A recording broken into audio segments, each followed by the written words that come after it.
Mic check.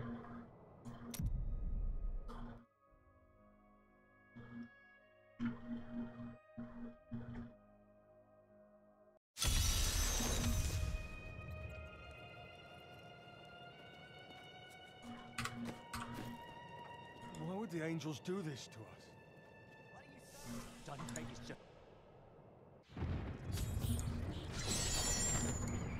After years of my pleading, the Angiris Council has finally agreed to send me in search of Malthael.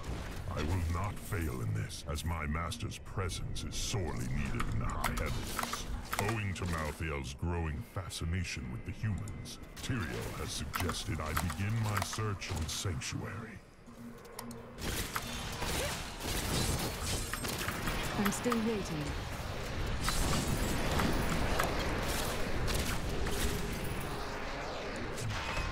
All gold for me!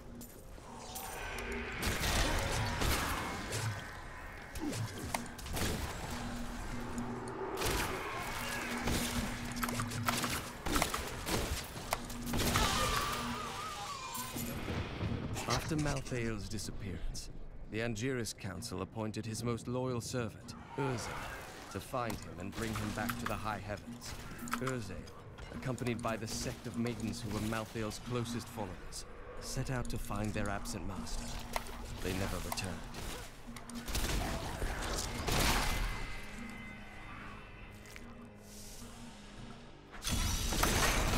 We've got to save my friends! All know the reputation of the exorcists of Westmarch. Those spiritual warriors specialized in removing demonic possession. By custom, they arrive in darkness, clad in cloaks as black as the night. This is all Justinian's fault! Some king he is!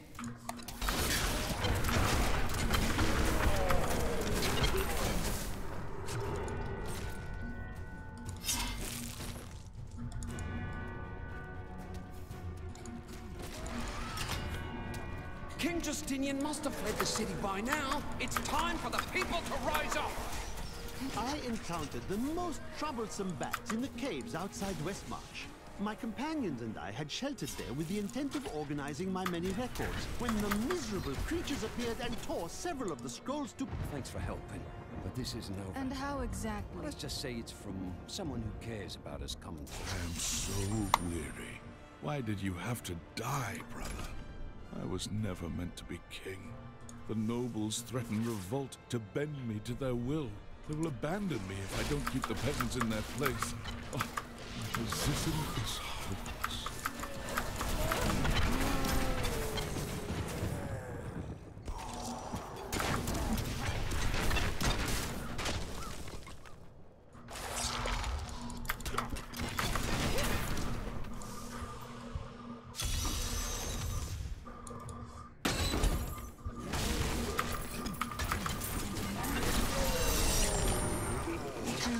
Snivelling offspring. If you are reading this, then I am dead, and you have come to claim my fortune.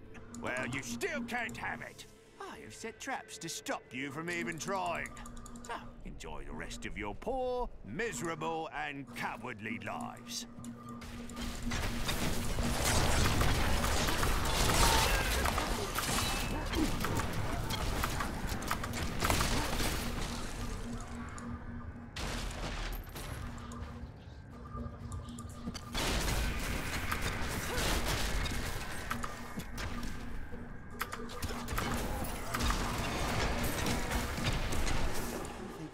Still has meaning. The attacks are getting worse. They'll reach the survivors soon. Need more time.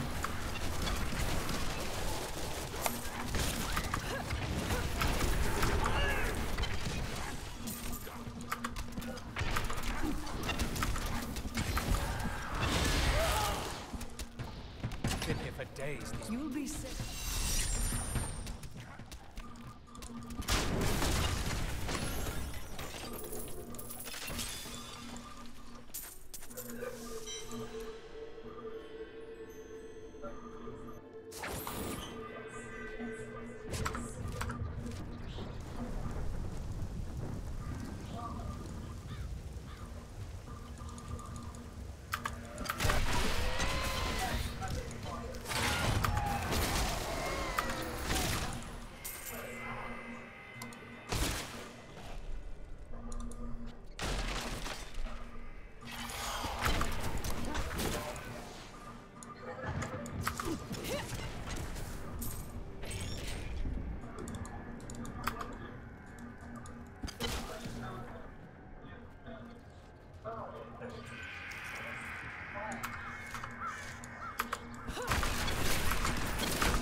Once your kind would not let you pass this chest by. And now, you shall suffer for it.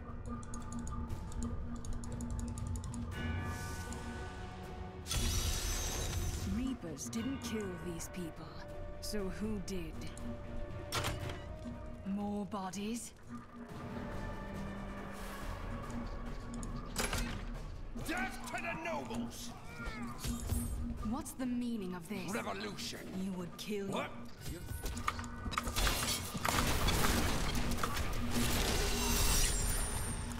Lord Winton, we are thrilled that you have located a surviving regiment of soldiers. With this new force, we can turn the tide and save our city. Your disagreements with the Crown are well known, but we are glad you can put them aside in this dangerous time. Long live Westmarch!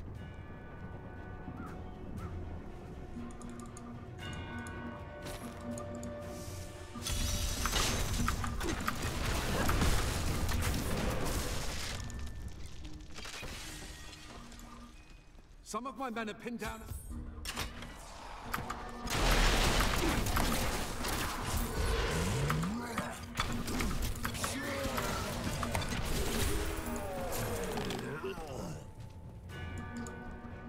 Do you know why this is happening? Bring your men.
I did not find Malthael on Sanctuary, but I did find humans.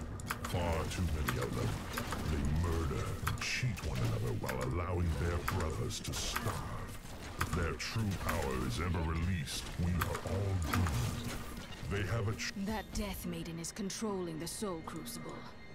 Not for long, though. You're right about that.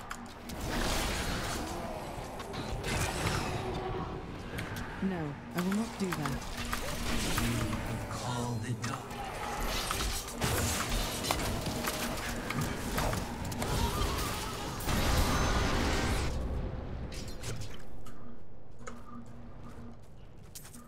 Thank Thank you.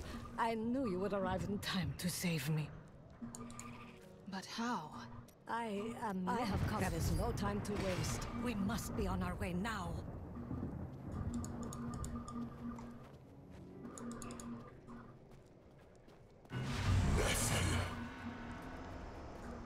Malthael, he's watching you. I grew disgusted by humanity during my time on Sanctuary. When I... You need to get to the Survivors' Enclave. Malthael's Reapers are everywhere. Nonsense. You'll protect me.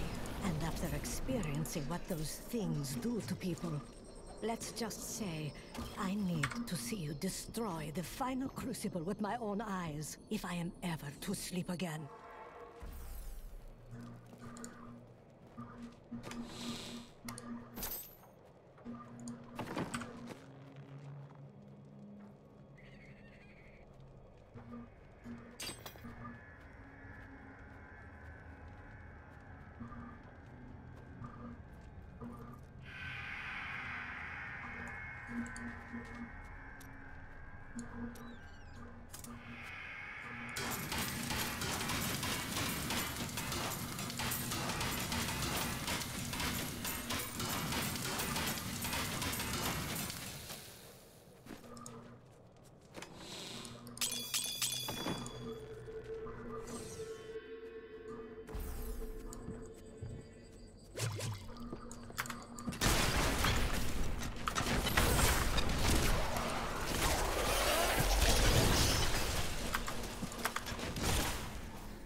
Seraph was on me before I knew it. The mass of its bloated flesh soundless as it floated above the ground. When I finally noticed it, I could not move. It was as though I was trapped in a waking nightmare. I looked down and saw tendrils of energy wrapped around my feet and realized it was not fear that held me, but the Seraph's magic. Vengeance! I could do that again.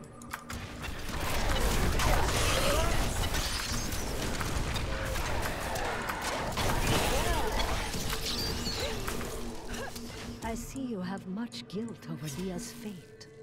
How did you hear about her? I see the past as well as the future. You must not let it consume you. You have a lot to learn about me.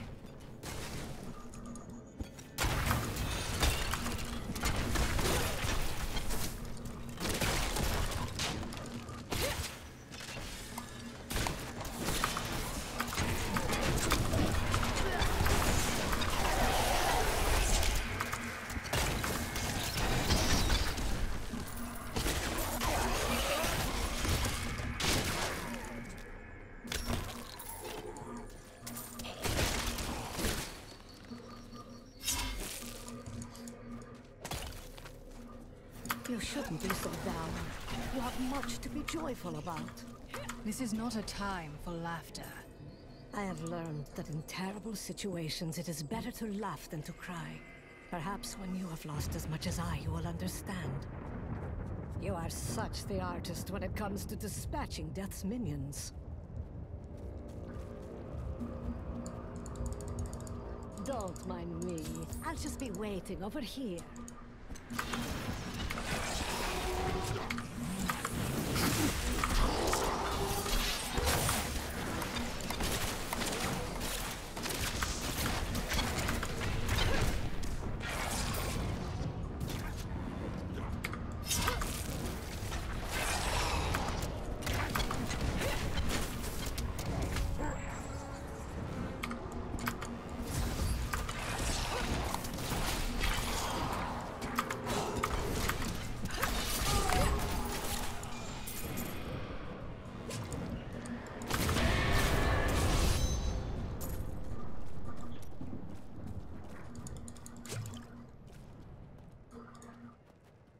What was that? That would Urzael? Urzael is very well. I am returning to town.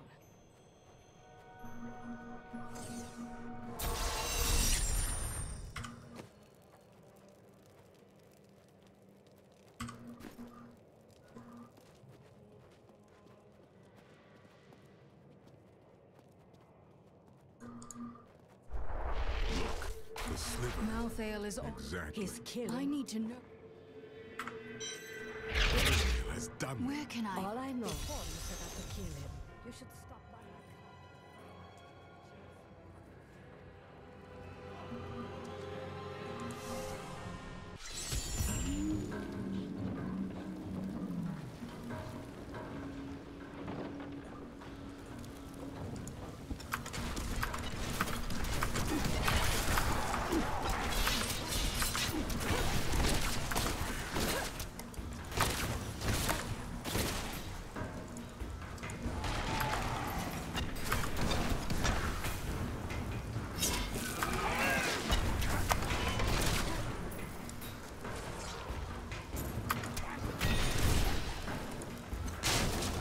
By the way, if any of the guards ask me my name, you don't know it.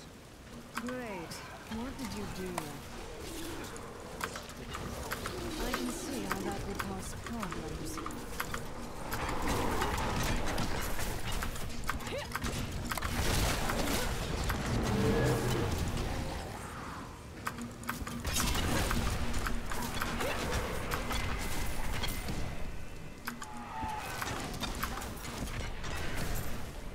Many of the oldest noble houses in Westmarch kept massive hunting dogs on their grounds.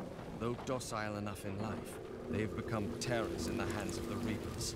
Now these beasts lead the packs of smaller dogs as they chase down the citizens of Westmarch. Don't even want to recall what they do to the corpses.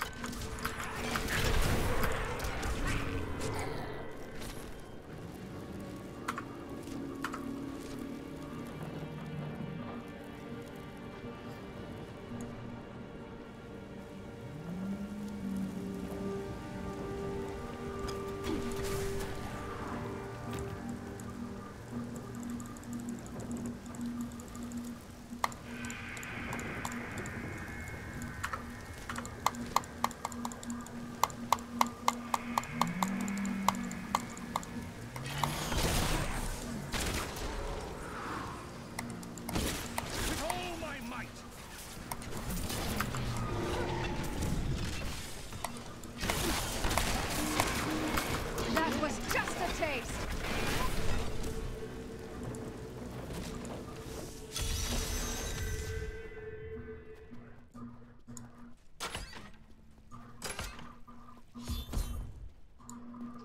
It is done. The bloodline, That would my be- grand... The peasants. Of course, The people of... I have spent my whole life preparing for this day, Hunter. Oh, shut it already.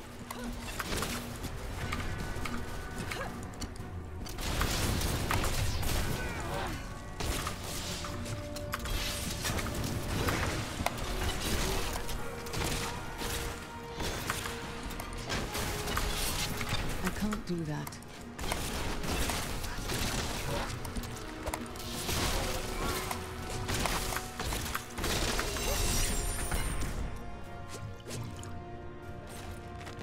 I have come to realize that my personal feelings are of no consequence. My people are dying, and they need their king. Our resistance starts today, and Lord Winton, of all people, has provided the means. These Reapers shall not have Westmarch. I swear my life on it.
phantasms are unlike any spirits I have seen on Sanctuary.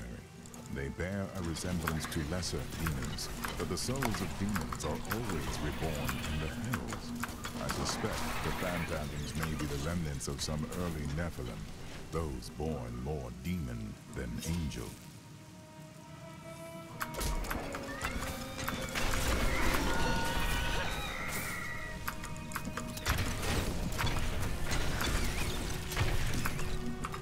Where do these creatures even come from? The great pestilence in Westmarch killed both humans and beasts alike. The panicked survivors then threw the corpses of both into the plague tunnels. Now the Reaper's presence has revived many of those interred there, with the bones of beasts rising again as skeletal crawlers, driven to kill the living.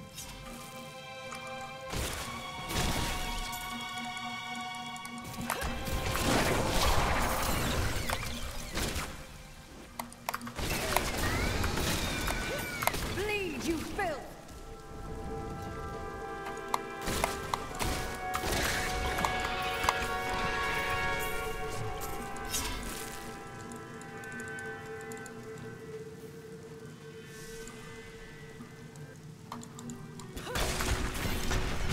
My pack is full.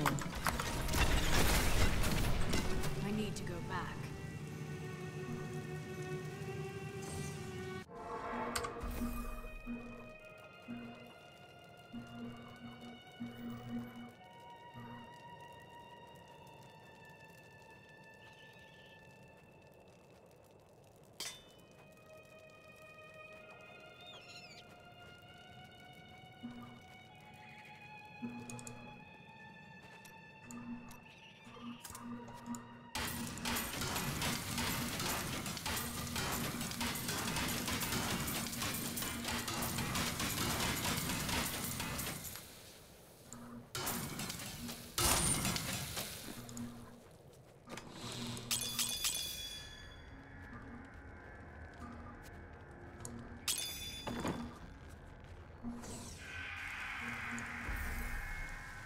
Well, isn't that a pleasant stench?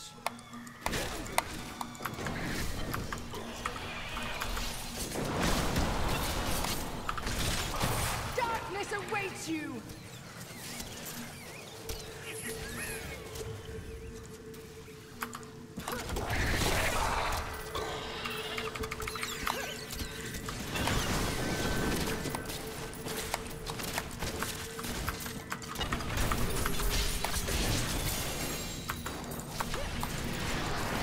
Darkness awaits you!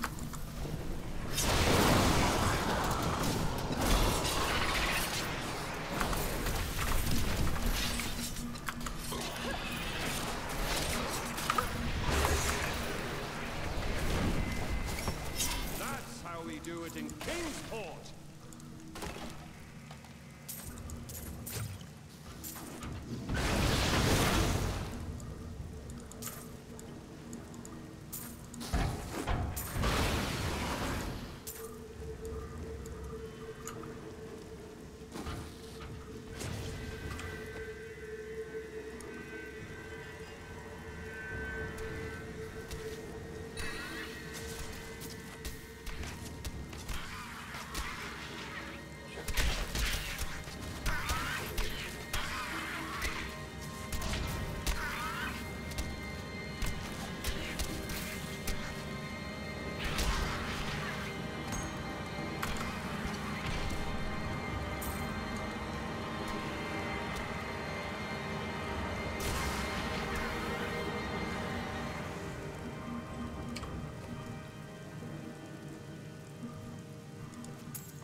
You're not going to believe this, but I found a bottle of Westmarch's famous brown ale.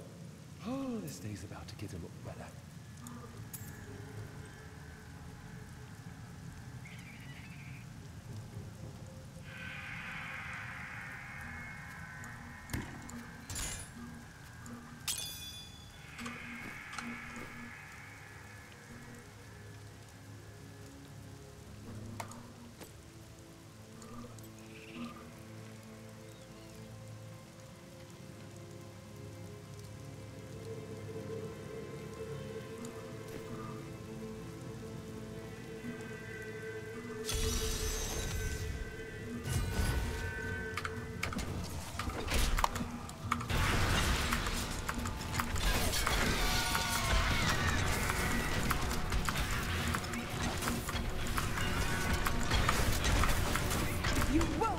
Survive that!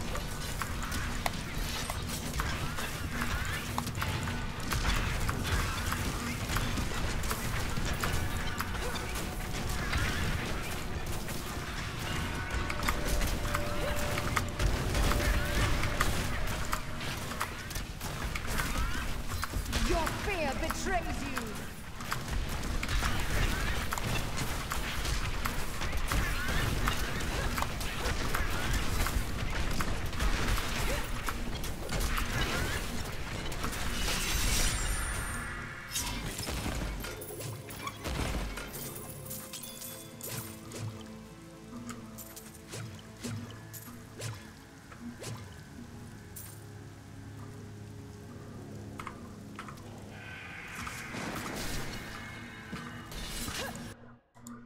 Bleed, you filth!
I am returning to town.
Feel my wrath!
recognize someone back there.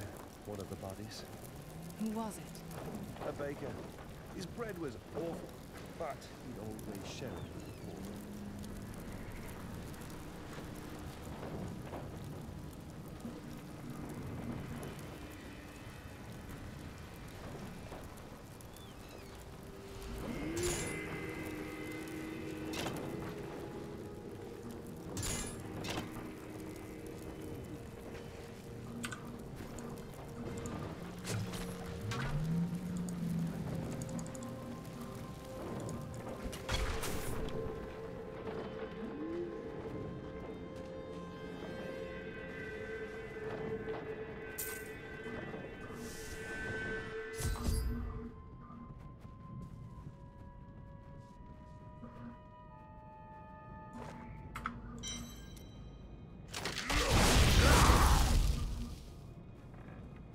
Soon demons spawn like you will be gone forever. You will die for what you've done. The demon spawns!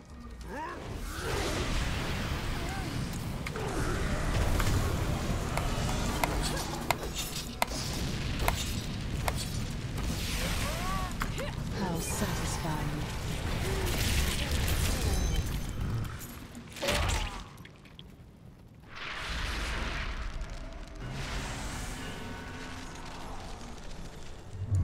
Damn it all. I need to go back.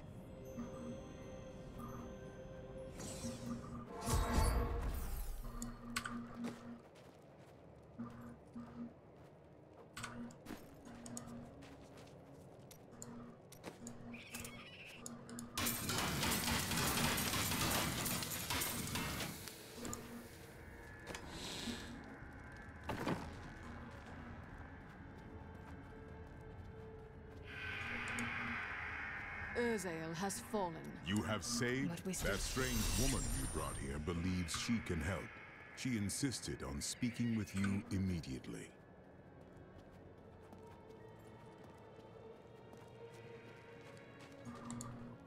Chelsea, I know What is there is only one love?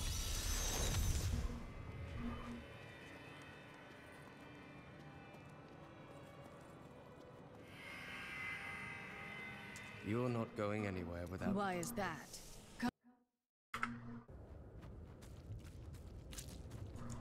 We hid the Black Soulstone. I consider myself an expert on all matters concerning boggits. The boggit itself is a small, odd creature given to foraging and burrowing. Under normal circumstances, it fears humans, but it can be incited to great violence when under the influence of magical objects. Rings in particular seem to excite them.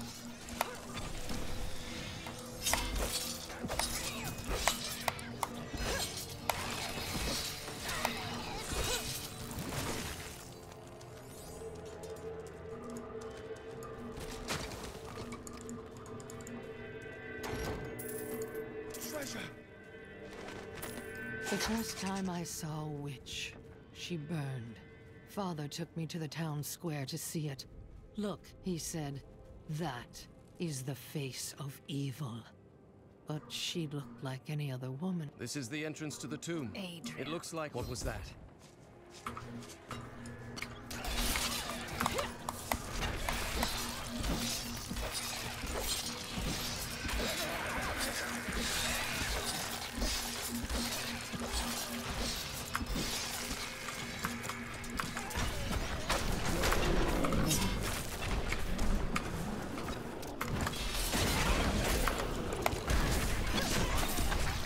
The Tusked Boggin is a ferocious, hulking beast with an exceedingly bad temper. Aided by packs of boggits, it will fight anything that crosses its path. Invariably, some of the boggits will die, but the survivors... No escape this time, Adria. Remember to get the information we need before you... Fine. Well, that's not very reassuring.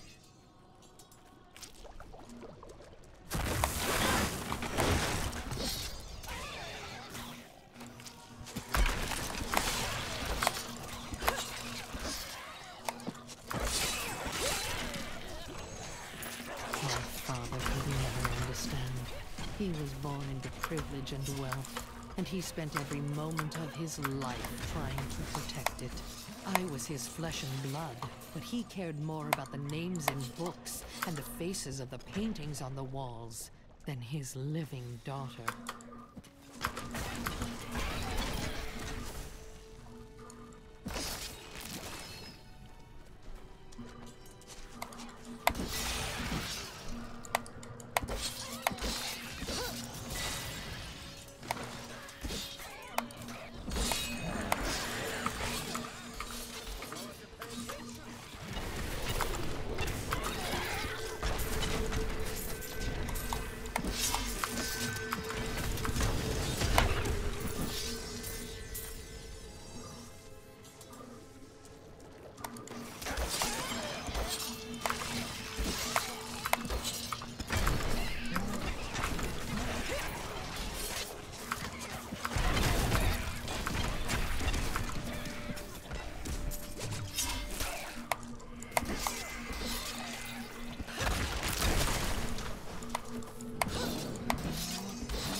Vengeance!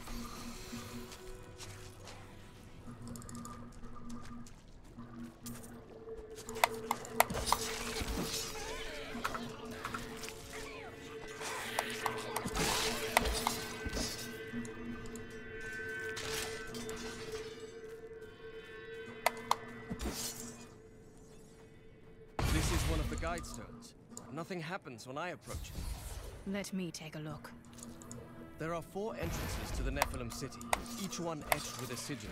Only the correct one marks the true entrance to the tomb, however. When you activate these stones, one of the wrong sigils disappears.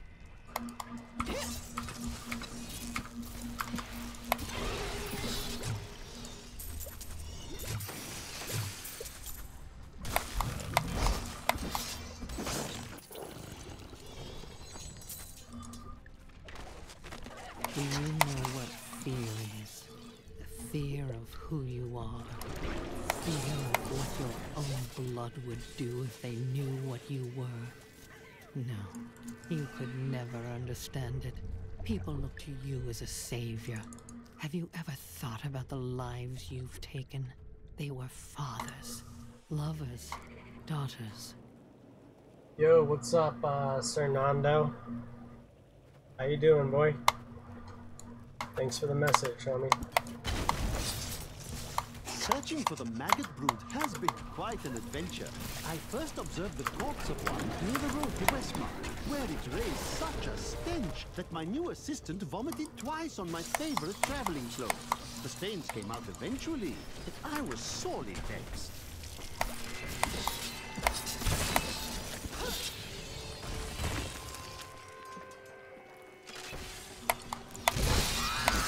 Darkness awaits you!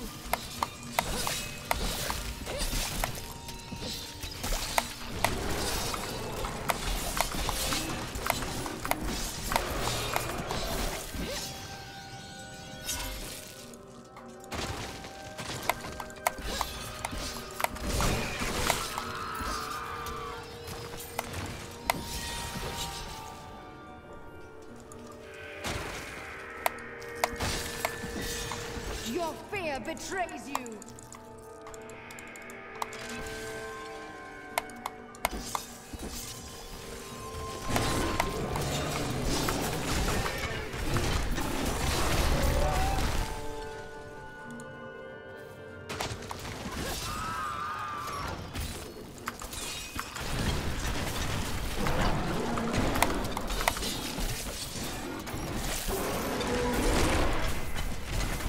Darkness awaits you!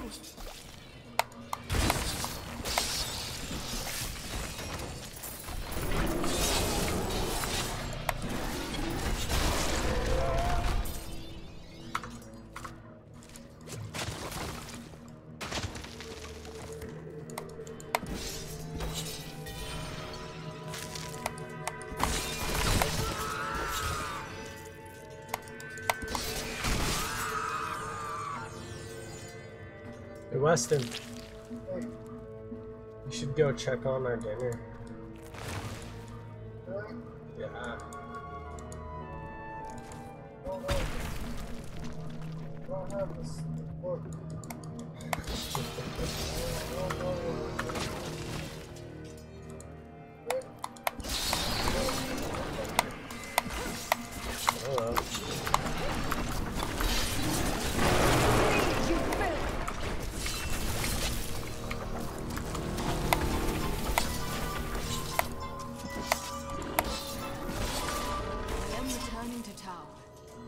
Hello?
We are fighting a battle that was lost before it had even begun. To follow the Black King into a war against Westmarch was folly of the highest order. Each day only brings us closer to complete and utter defeat, but our commanders refuse to surrender.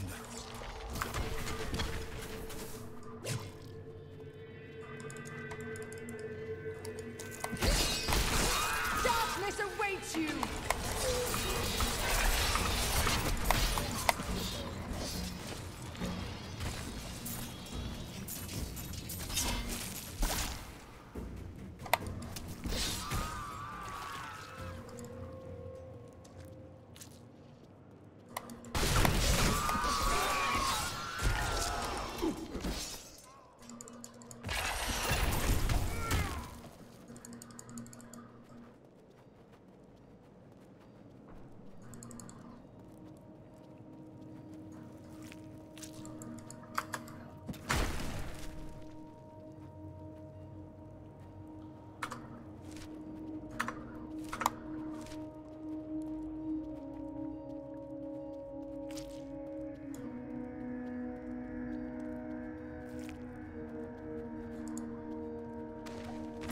It is decided. We will flee this doomed war. I had hoped to find solace in this decision, but it brings only more uncertainty. We will never see our homes again, and our names will be dishonored. What choice do we have? Certain death in the service of a madman?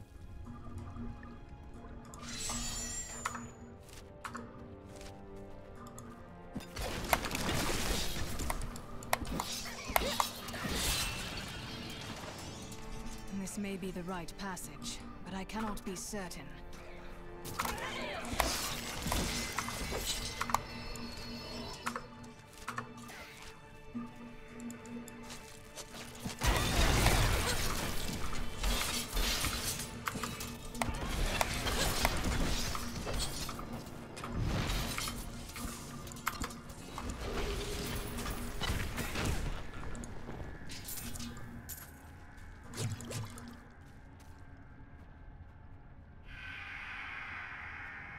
Yo, what's up, Low Cash? So, it's going to be the silent treatment, is it?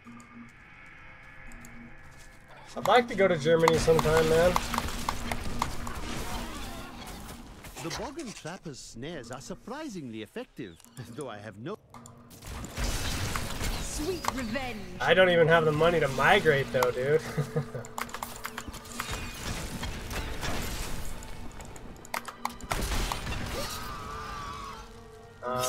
I hear Germany's lovely, though. My mother just came back from the Netherlands and Germany. She brought me back a pencil from a place called Neuschwanstein Castle. That was just a taste!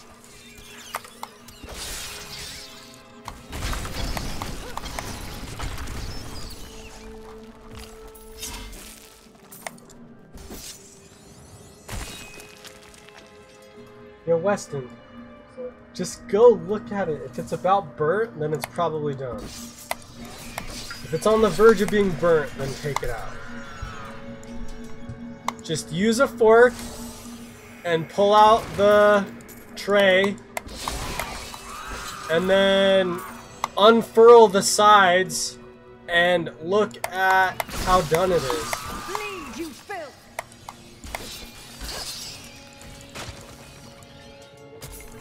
Is that where you live, Low Cash? 000 is in Germany. Alright, good. You're welcome to have some right now if you want.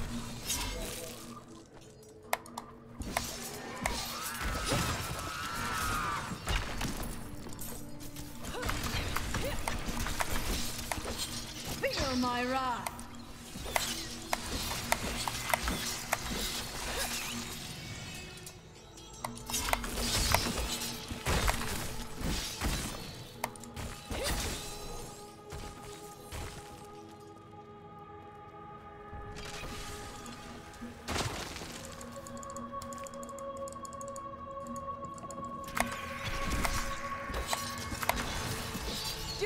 More?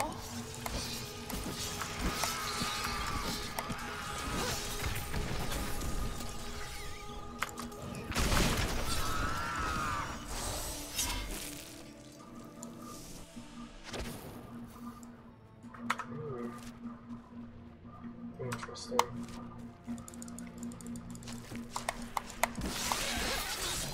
It's kind of been ingrained within my psyche, Low Cash 000, to starve rather than go on to social welfare. I think that's kind of like the general consensus within a large portion of the working class within the United States. It's almost to a certain degree, if you're on welfare and you're not utilizing welfare to actively seek, I guess, the absence of welfare, then you don't deserve it. And you know, with me, it's like I'm trying to live a very expressive life, and the way that I described it to somebody earlier is the world is all gravitating this way, you know, through space. It's rotating at this motion and it's going to this place in space, you know. And me, I'm just trying to go over here, you know, but to a certain degree you can only go so far against the grain before everybody's like, like, you have to abide by, you know, this game that we're all playing, and it's not just you who's the player here.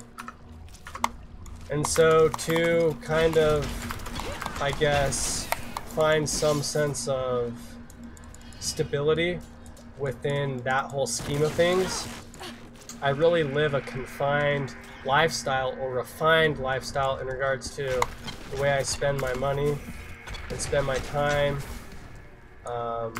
That way I can really focus on the things that bring me enjoyment, the things that I'm passionate about. And that way, you know, I can really truly pursue my passion and be involved in it. And, you know, if you look back historically on, like, some of the greatest figures within history, it wasn't all, you know, the upper crust who gets remembered. And in some certain circumstances, the upper crust gets remembered for the wrong things. But, you know, every once in a while you have somebody who's quite literally somebody living off of the streets and willing to immerse themselves in this experience we call life, and to see everything and everybody and every angle of everything, and to kind of record all of this down, not only for their experience of it, but for the sake of cataloging experience itself. You know? There's always a way to turn, like, a sense of something that's described as undesirable into something that another person can't have because of what they say is success.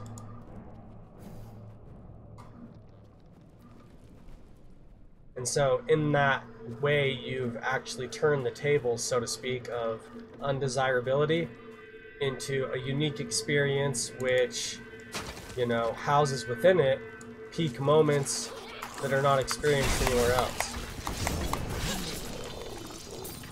I don't know, man.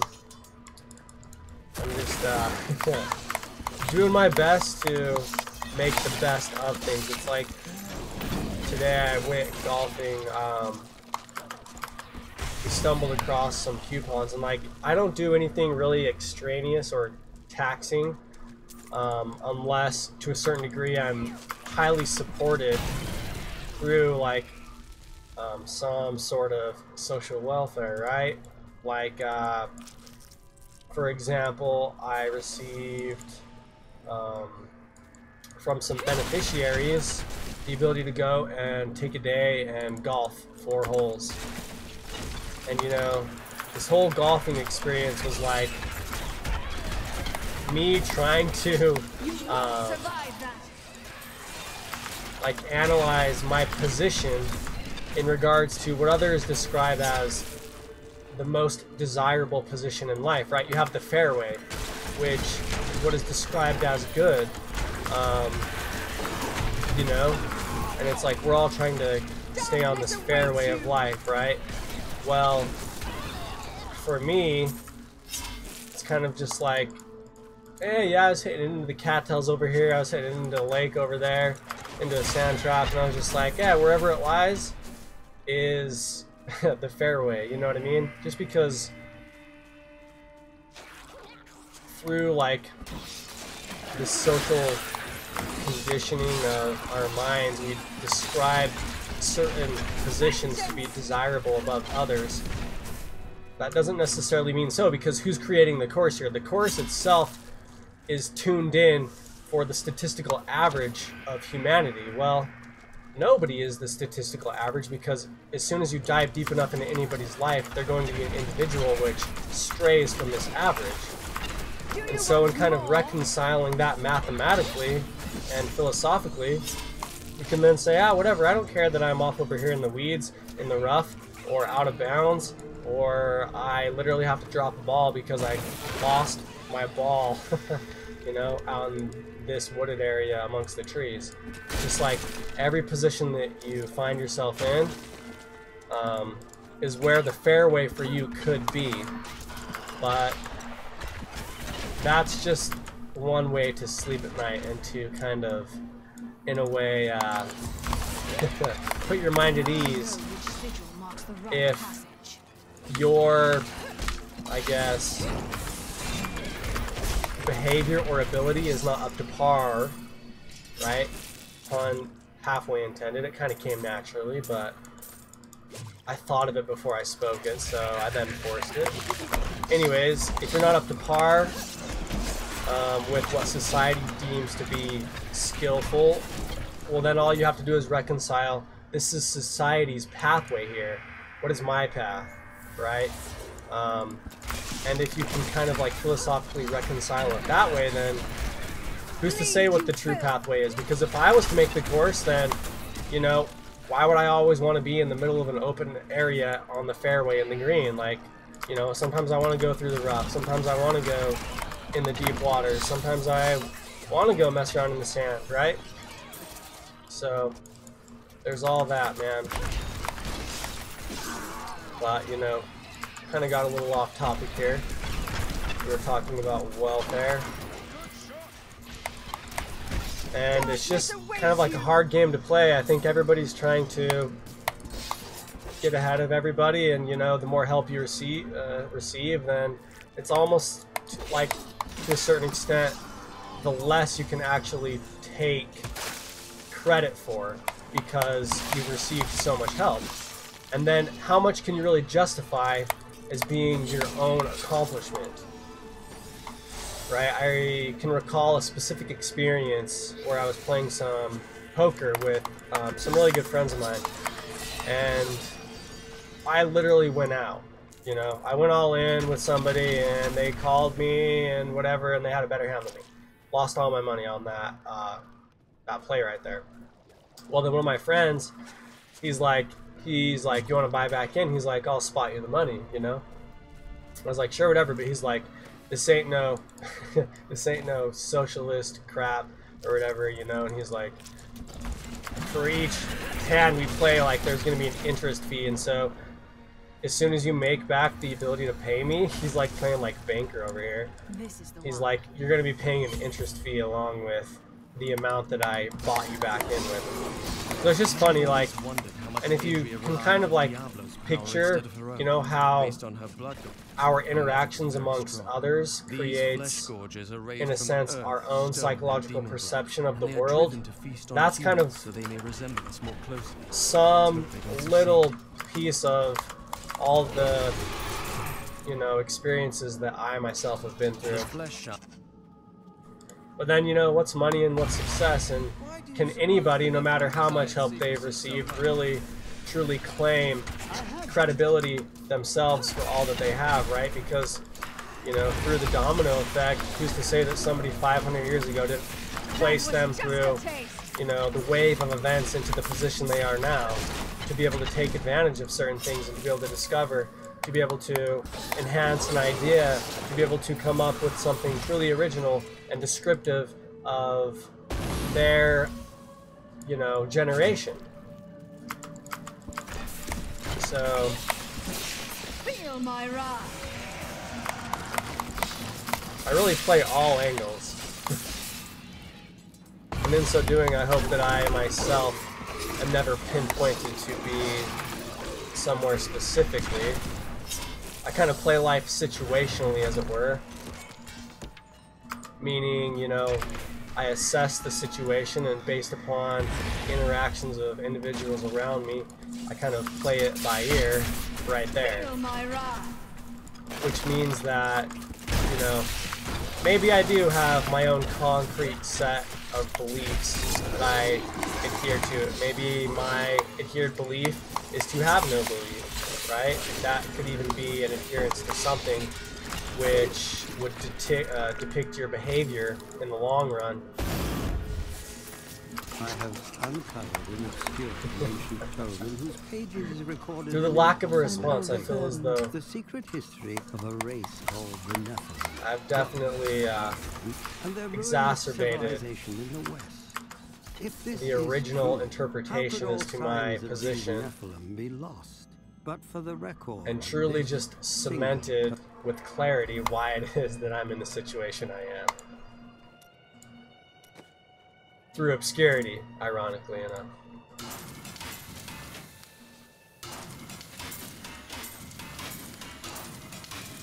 You know, I like to express my thoughts in even if Low Cash 000 isn't here to hear all of this, and then all of these recordings are archived, and who knows who will hear this later on down the road. You never know. Someone just gets the ball rolling. And all I was waiting for was someone to get the ball rolling because, you know, I'm aware of where I want the ball to go. All I need is an excuse to get it there. So thank you for providing me with the excuse, Low Cash. Speaking of balls, you know, while I was on the course today golfing, speaking of golf and golf balls, I had to like come to some sense of like rationalization of a good game while not conforming to the description of a good game that's seen in the light of the orthodox view of how golf is played. You know, and I told everybody that I was golfing with, it's a good game of golf if the conversation is good, right? And then it's like the competitive aspect or nature comes into play, and then all of a sudden you have other people saying like, you know, oh no, the good game of golf is based upon the score that you place down on the scorecard, right? And it's like, you know, I get the competitive nature of things, like, why is a football a valuable object? It's because the game itself makes it valuable. It's like the actual materialistic value of the thing This cannot be opened yet. Isn't truly that, you know, elementally desirable, right? The ball can only be used for so many things, but once you add in this whole sense of the game and these rules that you have to adhere to, and then all of a sudden you introduce pride into the equation, right, and competition, then it enhances the experience and it gives the ball value. And the ball here is kind of like metaphorically representative for success in the general aspect of life, and then also, you know, wealth and monetary things such as money, right? Where's the value in money? It's like this piece of paper. The value in money is derived from the game that surrounds money itself.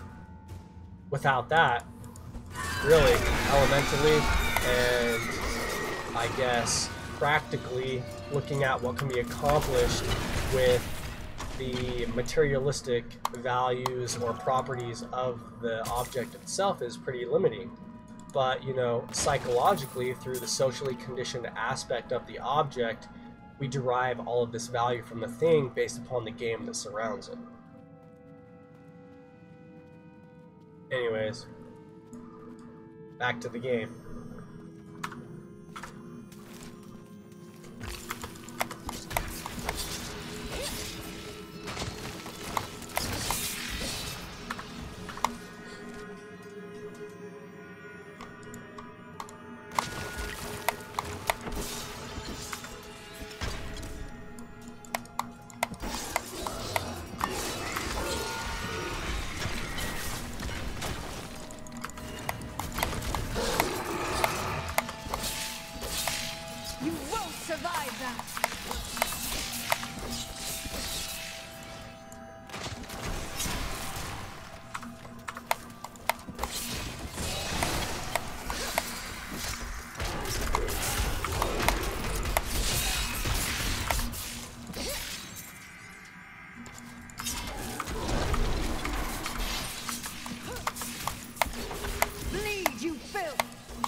How was it, bud? I don't know. I've been playing Monkey Tower Defense. Alright, you're back on that kick. Fear betrays you. Started. I haven't played that in forever. Alright, well, I'm gonna eat really fast and go over load as much. Alright, for sure. You gonna come? I'm gonna try and finish out this stream with me going up against Malthael here, so probably not. I just kind of like to keep it like with some sense of like, That was just a taste. I don't know, the ability to like categorize like each stream based upon an act is like somewhat keeps things in order a little bit better.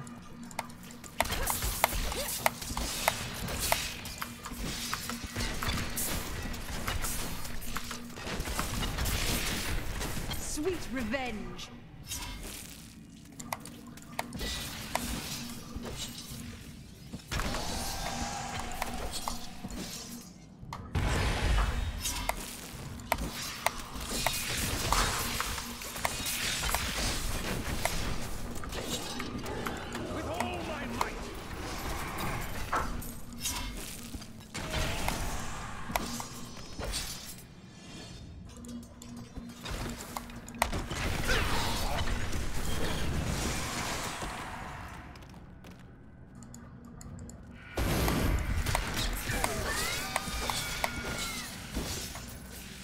Darkness awaits you.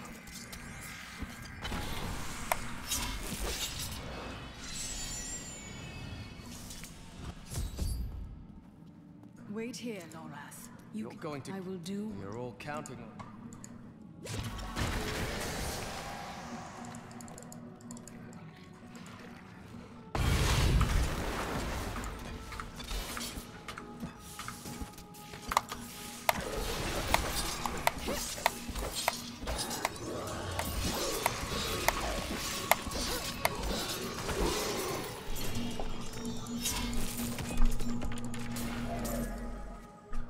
Are you guys gonna watch? I don't know. Alright. Sorry. Message me when you're done. Yeah, for sure. Is it good?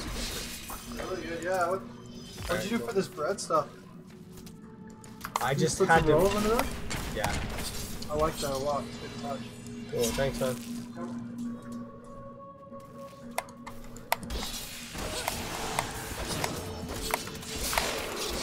Bleed, you filth.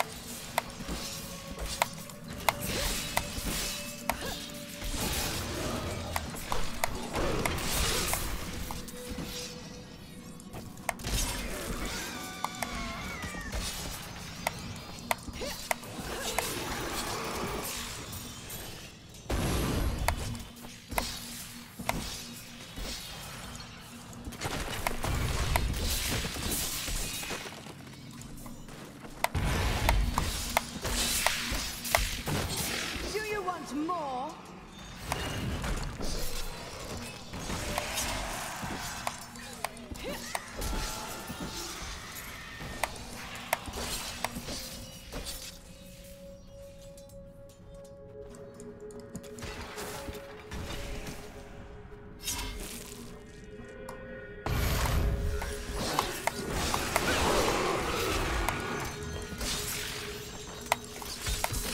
Sweet revenge.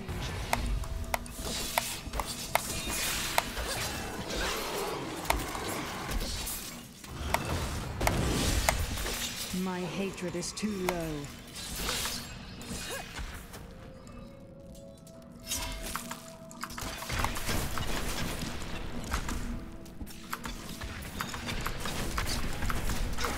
Bleed, you filth!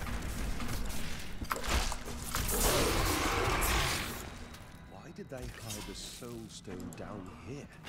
Orthos was another city, and its defenses hid it from angels and demons. He is no order angel.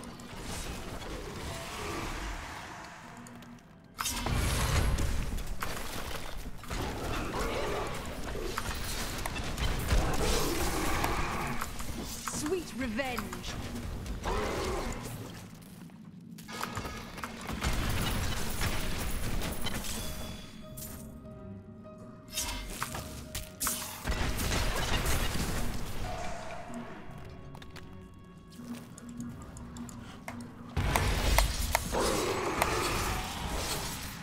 Your fear betrays you!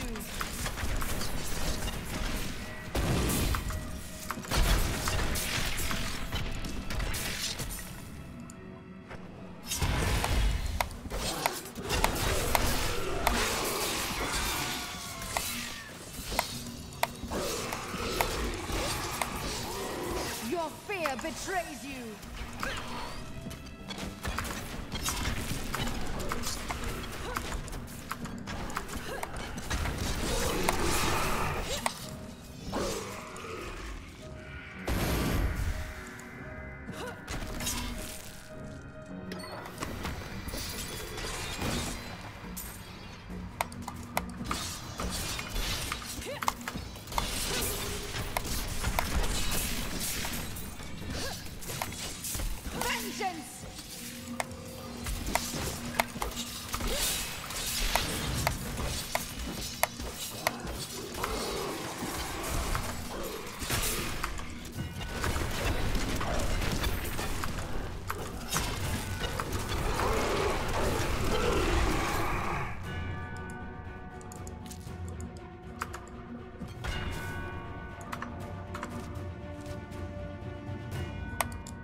Feel my wrath!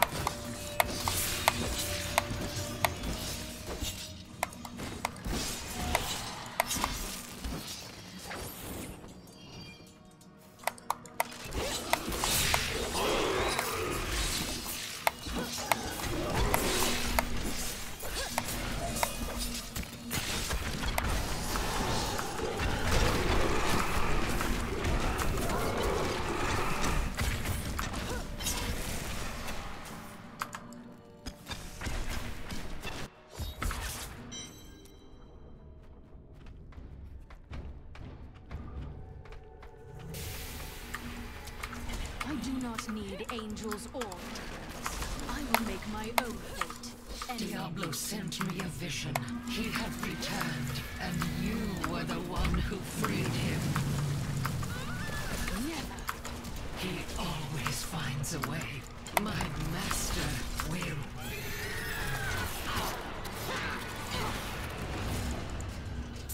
Diablo will return. I have done what I can to ensure it. He always... Adria conjured an image. She was certain.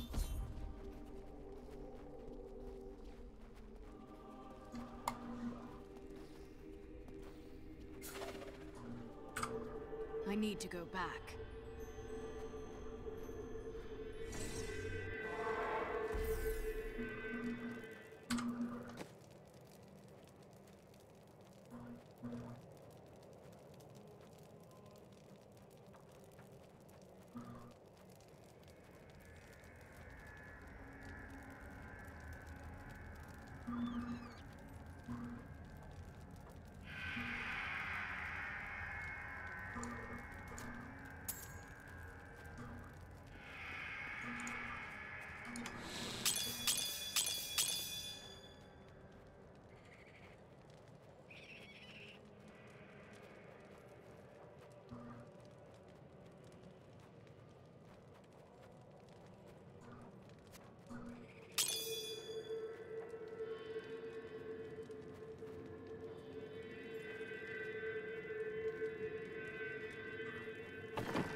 Malthael is in pandemonium. No doubt, Malthael. We won't. The only way...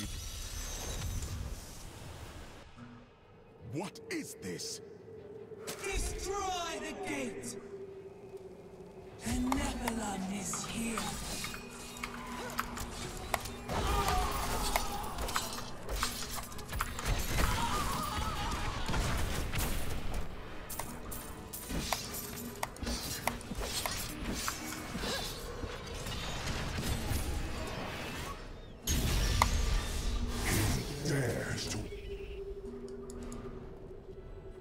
Malthael on my hands.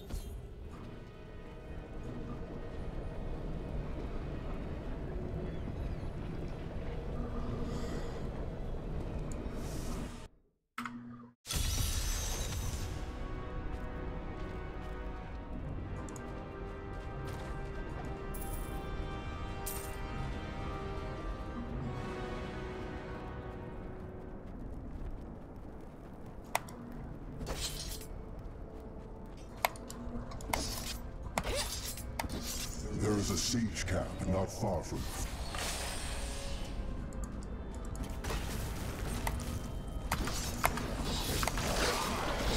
The Ravagers were among the most fearsome soldiers of hell. Having grown accustomed to the taste of war, they remained in Pandemonium long after the last siege of the fortress ended. Now, they regard the demons, the remnants of a long-forgotten battle.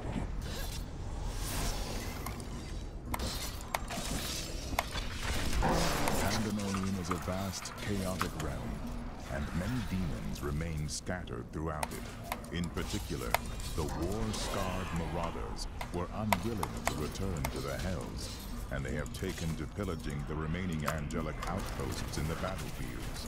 They may not be the most powerful of their kind, but they are clever and insidious, and no strangers to war.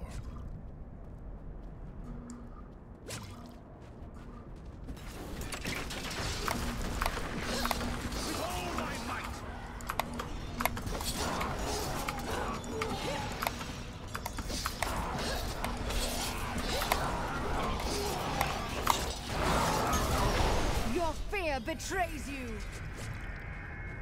We do not have the luxury of time.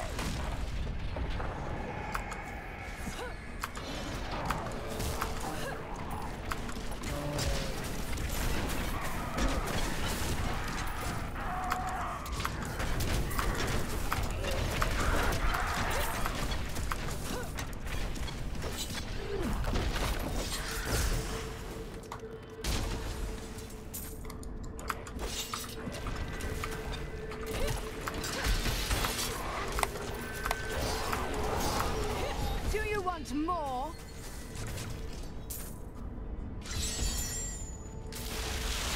That is a siege room. Bring it with.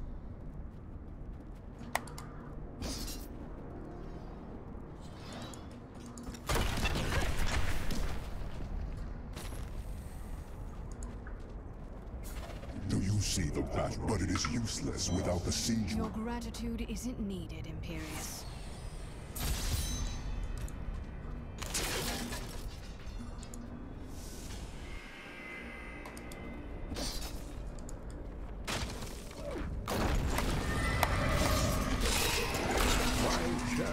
Pandemonium has allowed me to see a new world, one that is almost too fantastic for mortal eyes.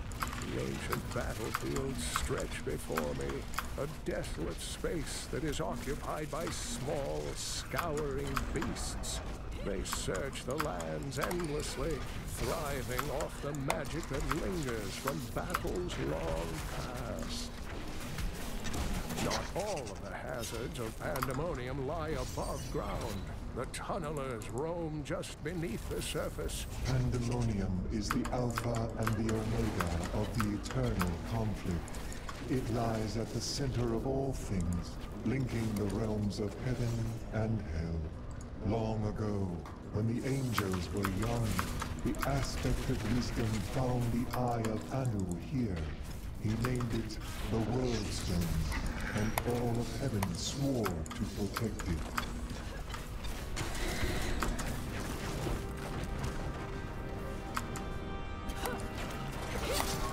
That was just a taste! It's dropping rocks. Looks like I'll have to move quickly.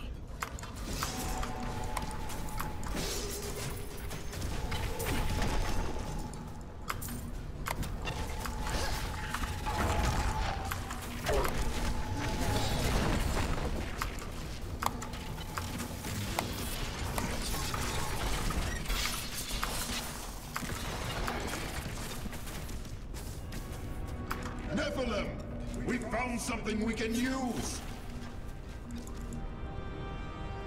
Long ago, it is sadly.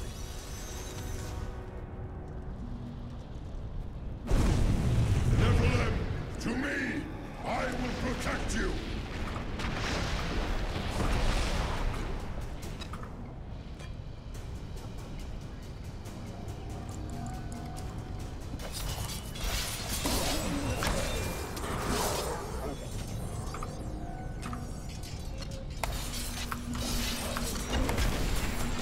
Nephilim, to me! I will protect you!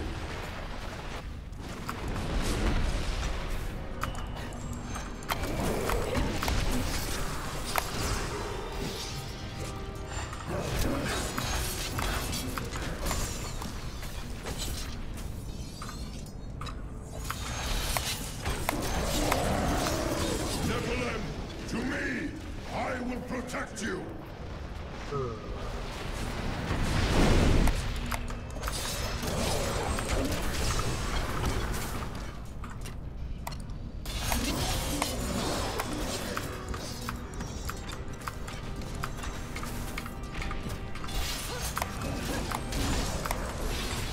Nephilim, to me! I will protect you!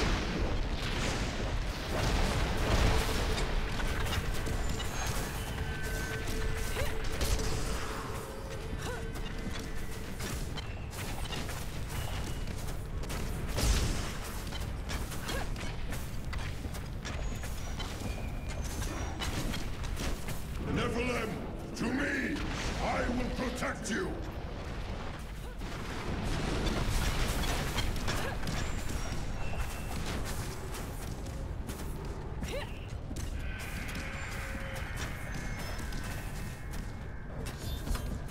You shall join me inside my eternal prison.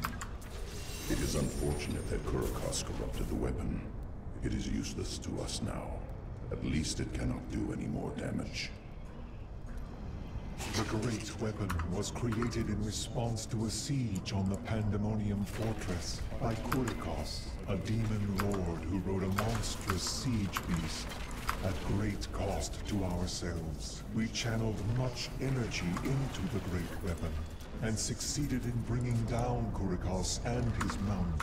Upon his death, the demon was drawn inexplicably into the weapon, and it has been attacking us ever since. That was just a taste!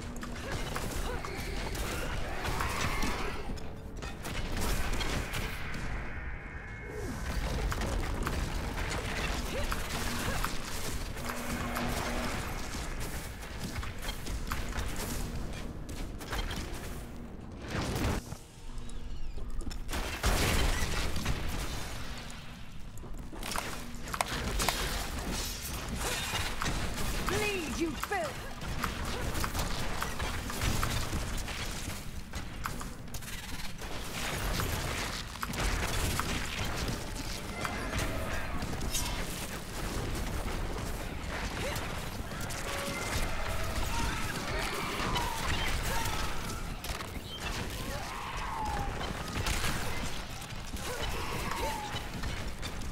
I have found many references to the beasts of Pandemonium in Kain's old writings. He journeyed there 20 years ago to help a band of heroes seal away the primeval, and his discoveries appear to have shaken him deeply. Sometimes he would stare outside the fortress walls, and winged beasts would appear, calling his name.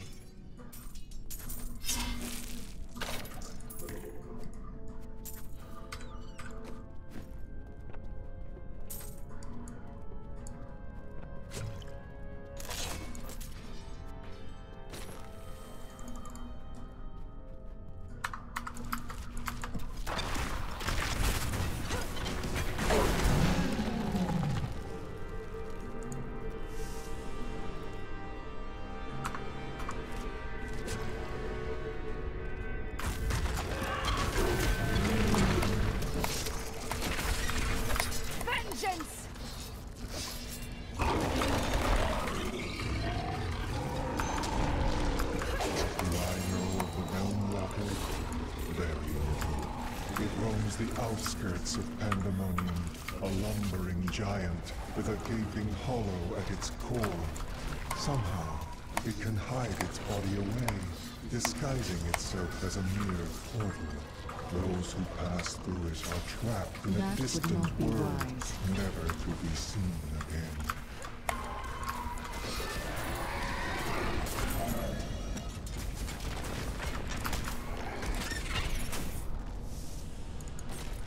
Feels like we're so removed from everything. It's hard to believe our world is still under attack. I suppose that's why.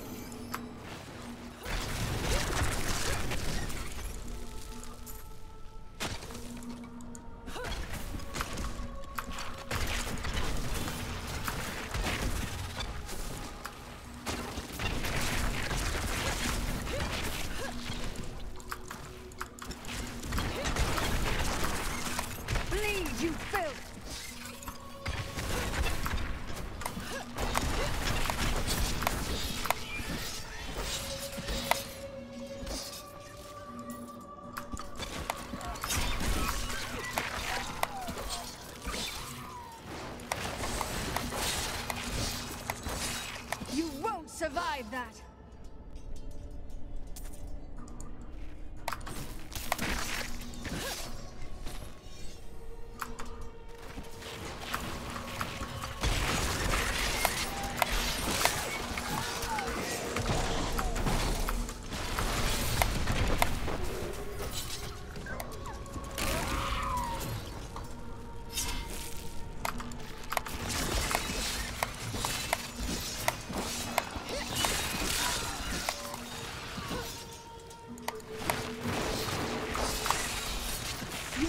Survive that.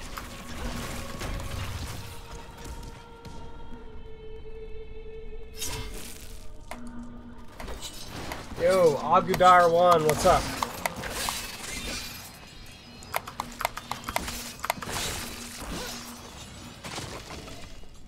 Are you from Germany as well, or? Your fear betrays you.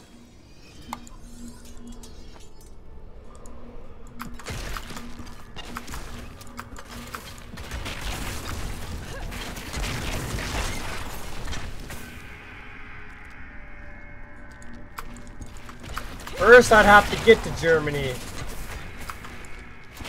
which would take welfare, ironically enough.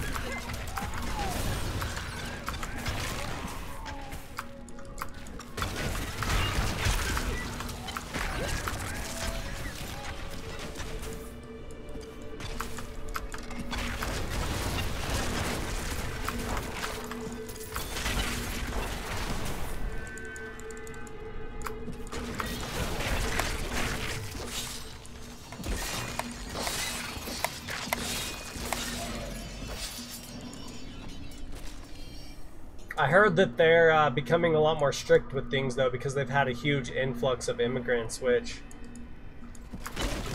they're trying to handle through a very undecisive balancing act as to which way they should balance the equation.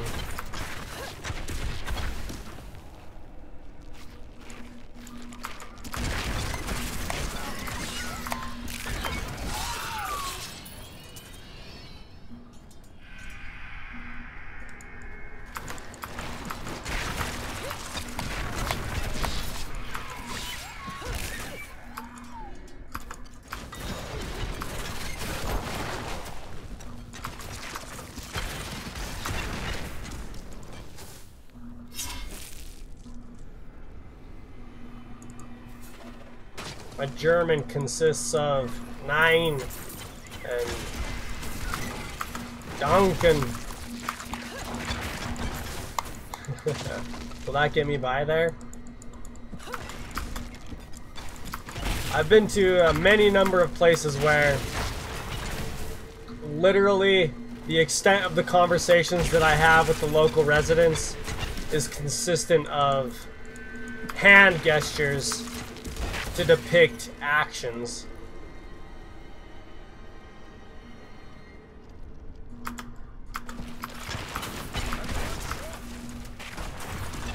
Feel my wrath.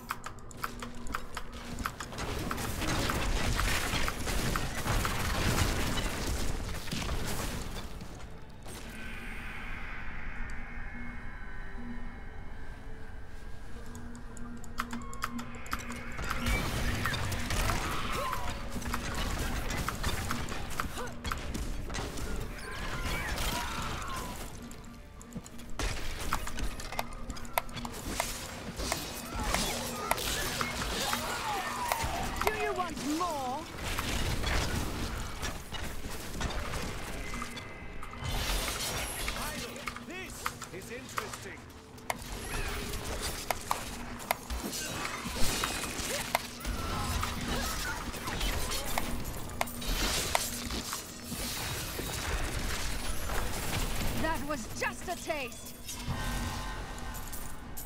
I can't carry any more. I need to go back.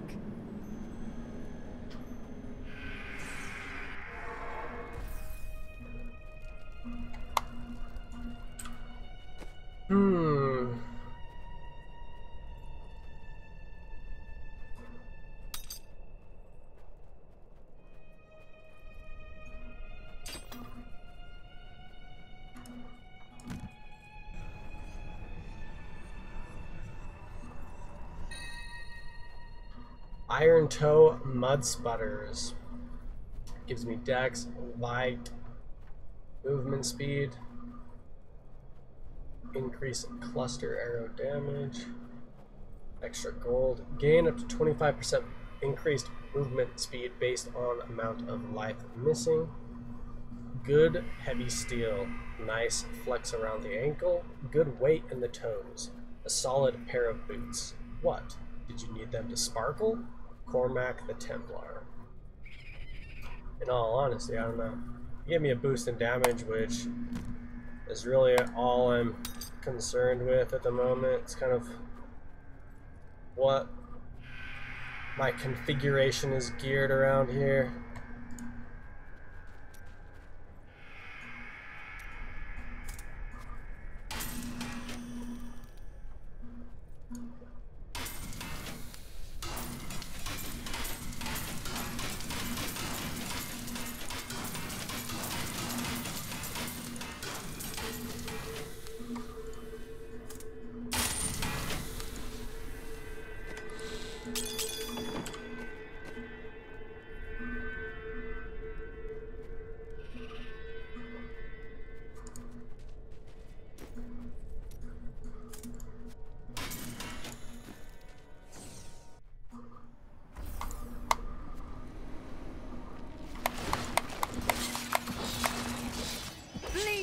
If I was to move to Germany, I'm sure I could learn the mannerisms of the people there fairly aptly and quickly.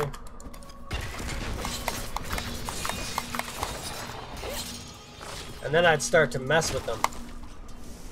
The mannerisms, I mean. Find out the brink of what's acceptable, and within the brink of acceptability and non-acceptable nature or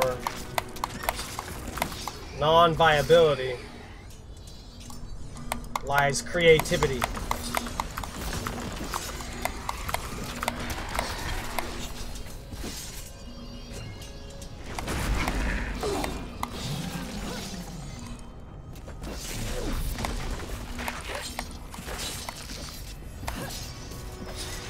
I speak English very well, and Germany's just kind of a root of English. But English is a weird language. It's like a conglomeration of every language. Even like Asiatic root words have made their way into, you know, common vocabulary amongst the English language.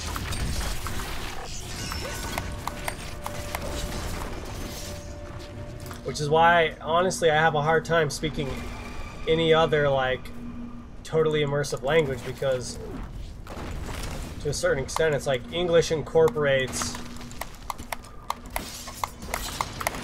the most successful words that kind of transcend the international borders of like some sense of pure language. And it almost is like expressive of international idealism by finding forms of expression that encompass ideas which kind of transcend the borders of specific cultures and, you know, geographical identities.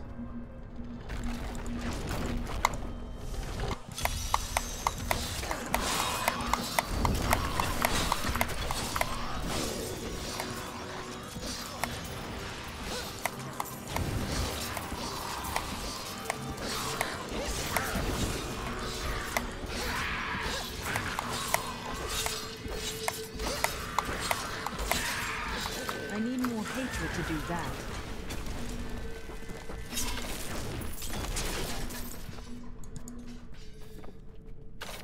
Over there!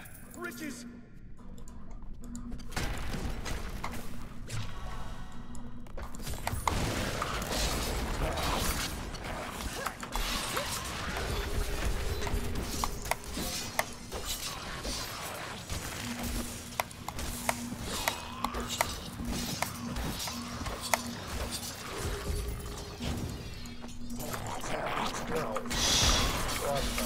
Darkness awaits you!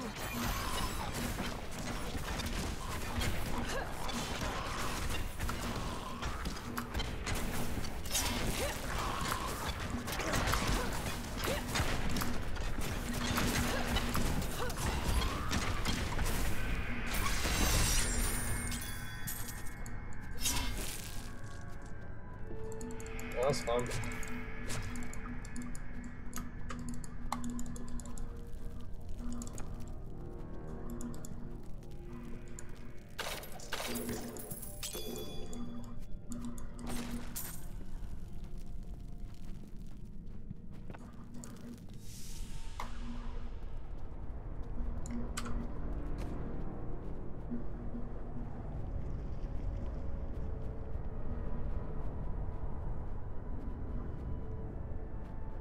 Guess I might as well then.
Talking about that makes me think about a comment that I made on a linguistics channel that I watch periodically. You know, I kind of went through this phase where I was extremely interested in etymology and the origination of words and the roots of words, and kind of deciphering the meaning of a word by breaking apart its, you know, compound aspect into its base parts. And then kind of like playing off of this through word association and wordplay, through like creative writing, to come to you know, understanding as to how the word gained its meaning and stuff like that. And he was talking about the lingua franca, you know, the international language. And to a certain degree, it's like people forget how much of an influence we have on the world around us. You know, we're an influential part of everything that grows and becomes more. So to say that what is the most is, to a certain extent, disregarding a huge and important part of the equation, and that is your own self-interest and investment into the growth of whatever is, right? So to say that, you know, certain things are more encompassing than other things is to kind of ignorantly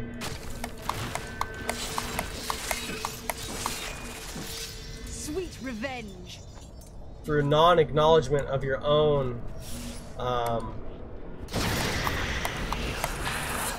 interaction with the world.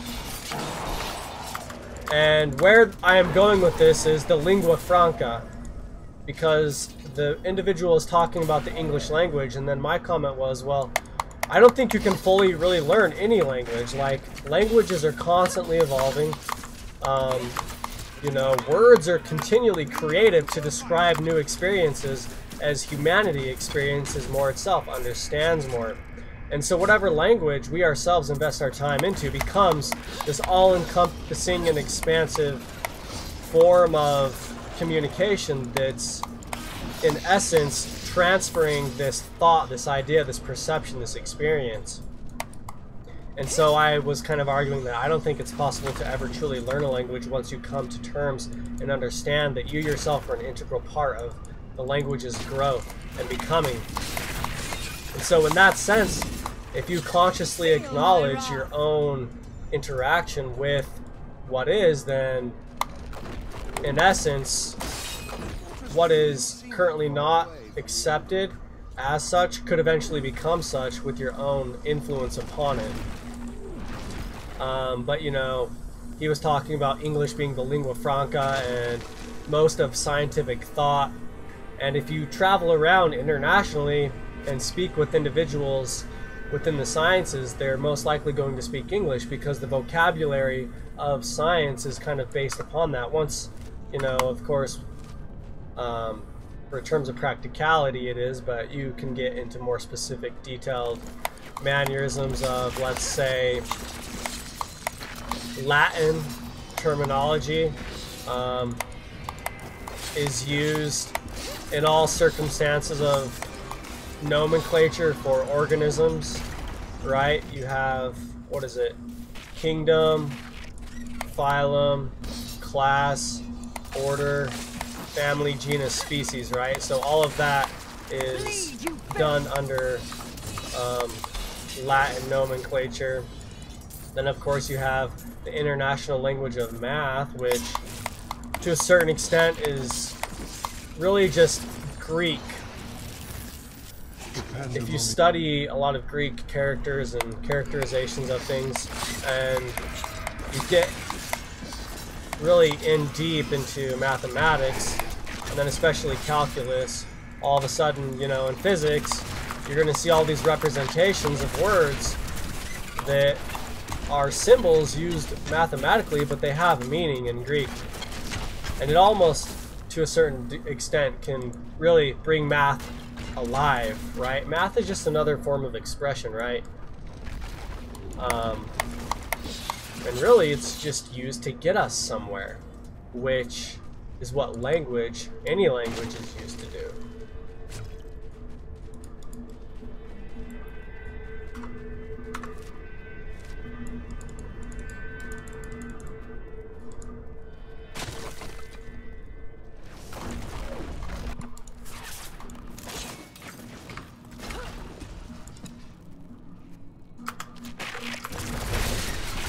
That was a little bit of overkill for that dude, but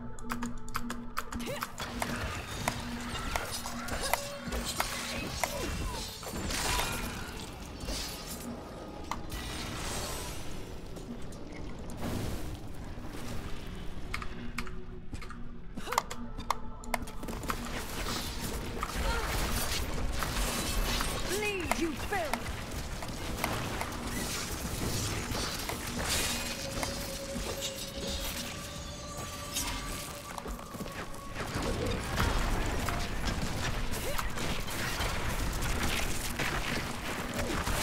weird. I'm not quite sure what this guy's up to here.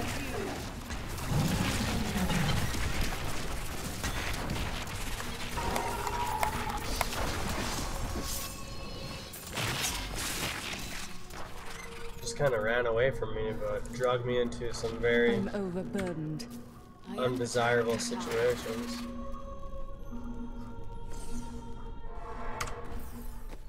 There, I'll put that in the stash.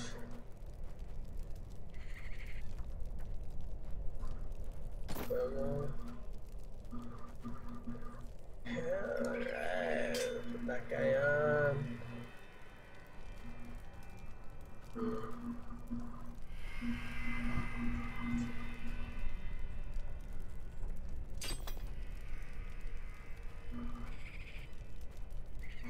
It's kind of a toss-up whether you exchange something out for, you know, vitality versus recovery. It's like recovery is pretty useless if you have nothing to recover. You have no vitality, you know, but if you have all this life but you can't rejuvenate yourself,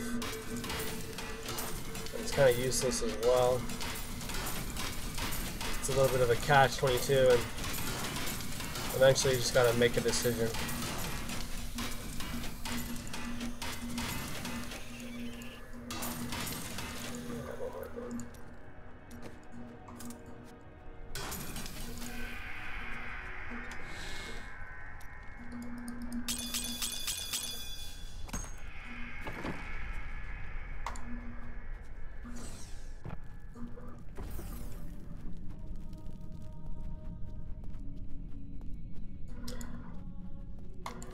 I'm somebody who loves to travel, loves the diverse aspect of life, you know. I'm a biology major. You know, you study the ecological system of the landscape and you just see all of these individual aspects that come together to create the whole itself, you know. And looking at the whole of humanity, you can't help but appreciate the landscape before you and how all of these multicultural aspects of everything just coalesce to give the whole a greater picture than any one portion purely on its own. So in that sense, you know, I try to really not limit myself to falling into any single categorization myself, you know, through my own characterization or through my interests.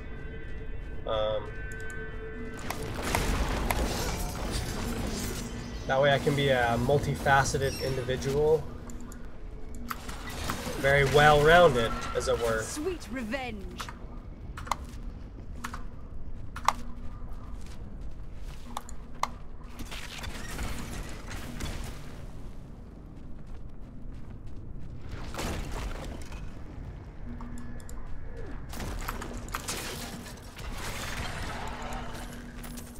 Something now inhabits the fortress.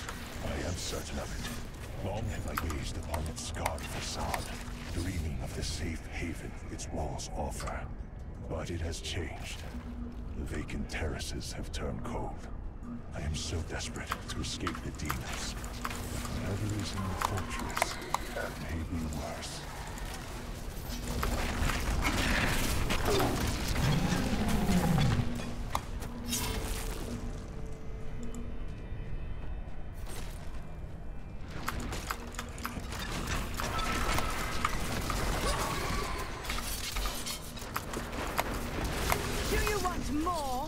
So the technique that I'm kind of using right now relies upon this scattering effect of these grenades.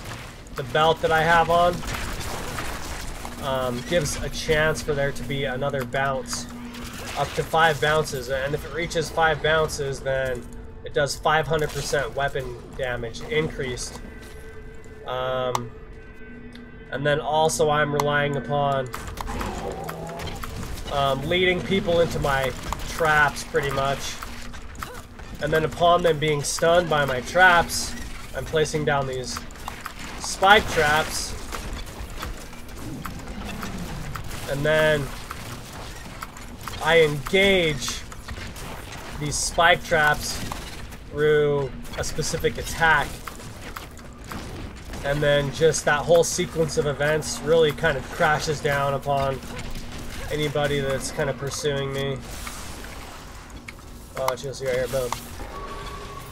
Right there, that's exactly what I did. Time to loot.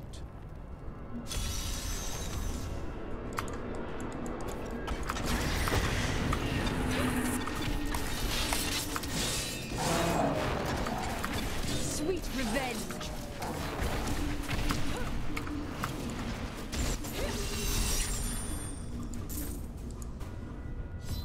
And we got both siege runes. Let's go and get it started.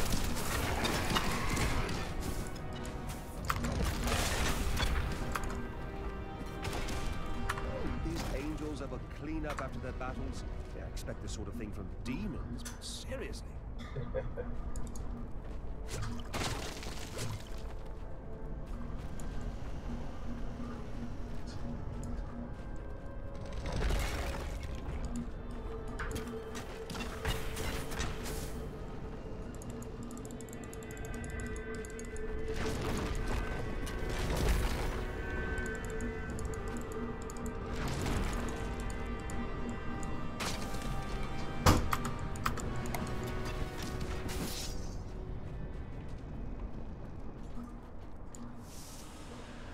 Get to it.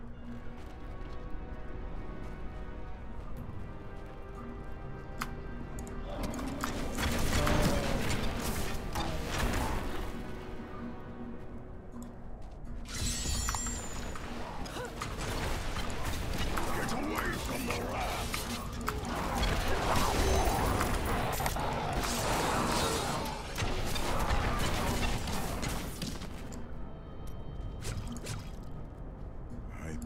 He means if the stone... We can see. Malthael is fundamentally altering the Black Soul Stone. It will now pull in all the demonic essence from what...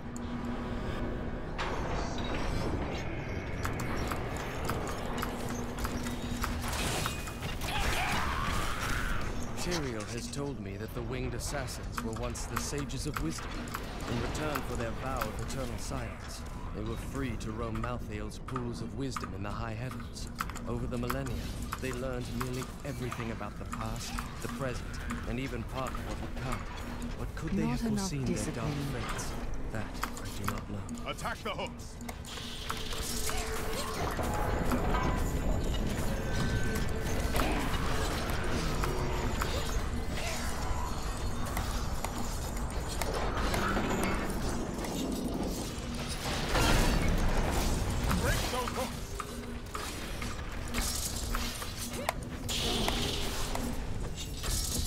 One last strike.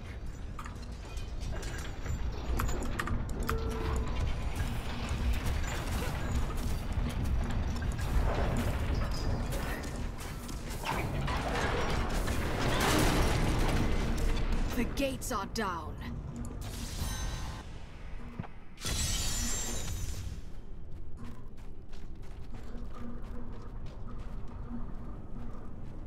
Alright, we in there. Pandemonium Fortress.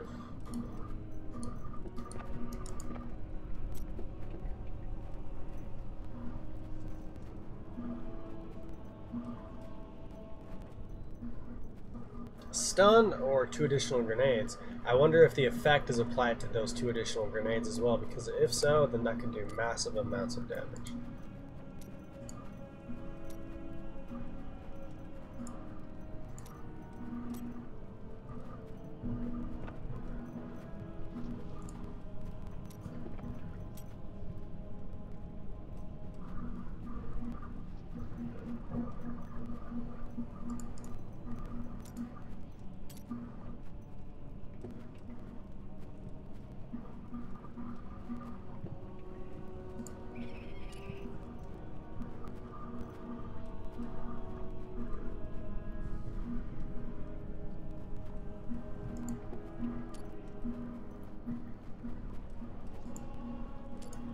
Interesting.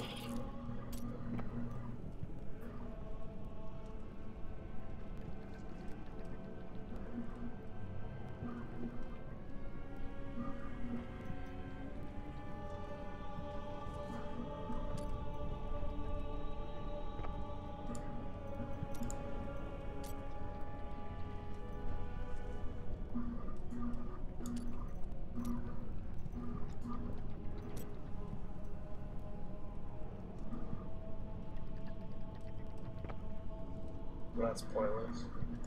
Whatever.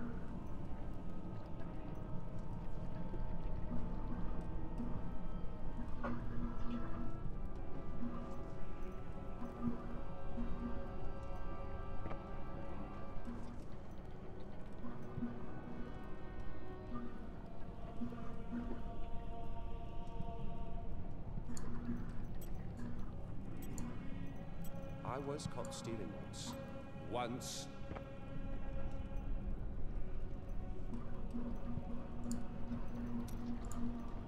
Alright. When I fought Malthael, Tried to get a little bit more of a synergetic effect going on here, surrounding my grenade bombardment, based upon the skill given to me by this belt here, along with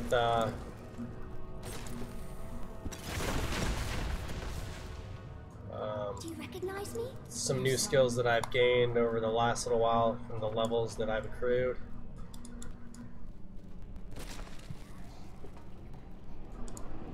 Alyssa? What? I lost. Yes. Yes. But first. Alright, buddy boy.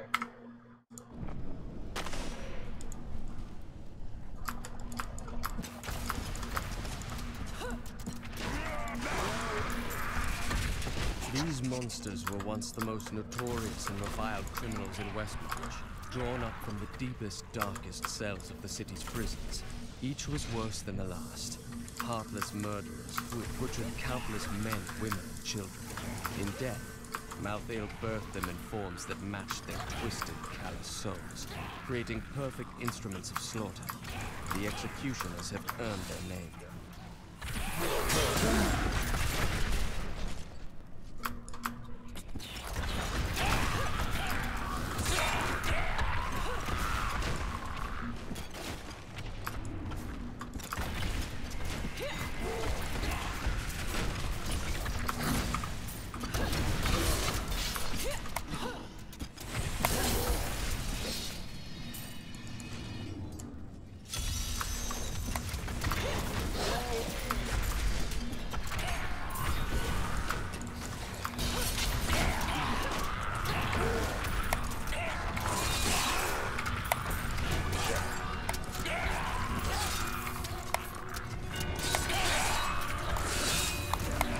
You won't survive that! No, I will not do that.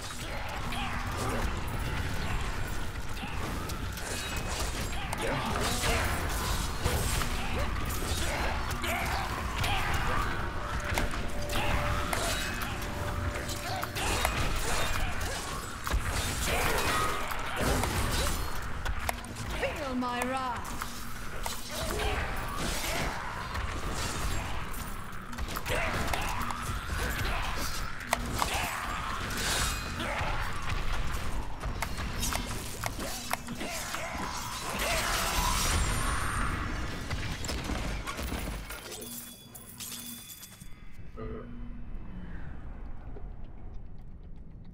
I'd expect the angels to build something more beautiful. Festival triggers, definitely. They did, but the demons built parts of the fortress as well.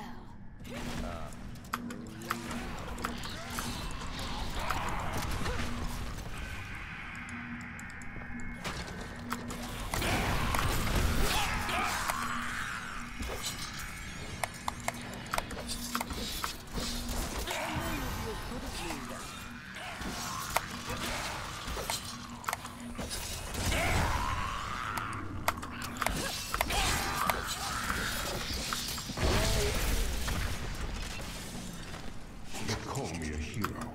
I slew demons beyond count. I won battles and broke sieges, but it availed me nothing. I know that this war can have no victor, only an eternity of revenge, pride, and hatred. Tyrael does not understand. He cannot see beyond the glory of battle. In time he may, but that day is not yet here.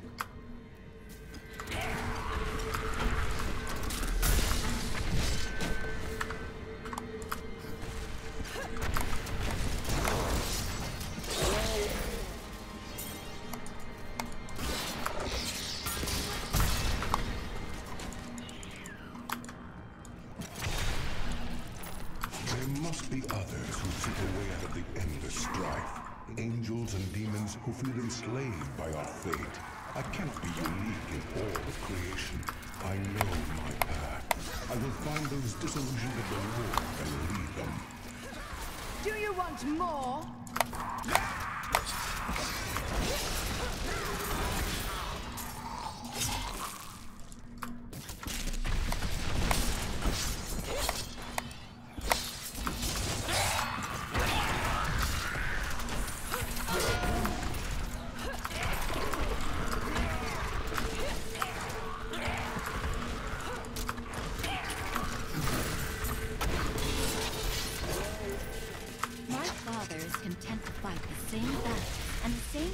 While everything turns to ashes.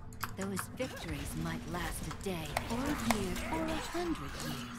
The war will never be won so long as he and his brothers live. There is an end to it, but fools like my father are too blind to see it.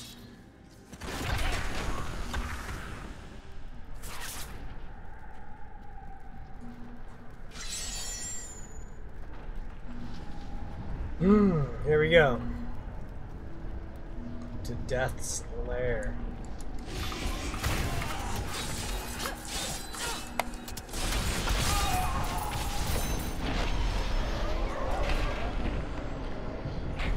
There. All of our power is yours now. Please, set things right again. Mom and Dad would want that. I won't disappoint you, Alyssa. I was struck down in the third charge. I lay upon the ground, only to wake in chains. I did not know that demons took prisoners. I babbled like a fool about my dreams of escaping this war. My captor freed me and said that we would meet again. Her name was Lilith, daughter of Mephisto.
Prisoner in the battle, an angel whose life was dimming. I brought him to my lair, for my amusement. He surprised me. My touch seemed to breathe life into him. He raved like a madman about how he wished to escape the war. Perhaps I have found someone I can use.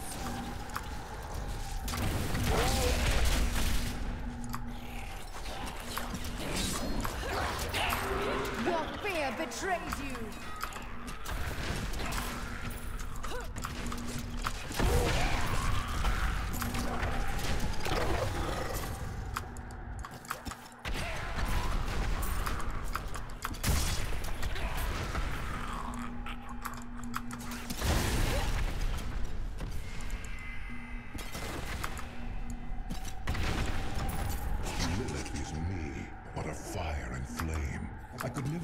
this way about a demon while I was mildly in this world. The strain holds us prisoner to what we have been told to believe. She and I have made plans. We will bring others to our cause, and together we will escape.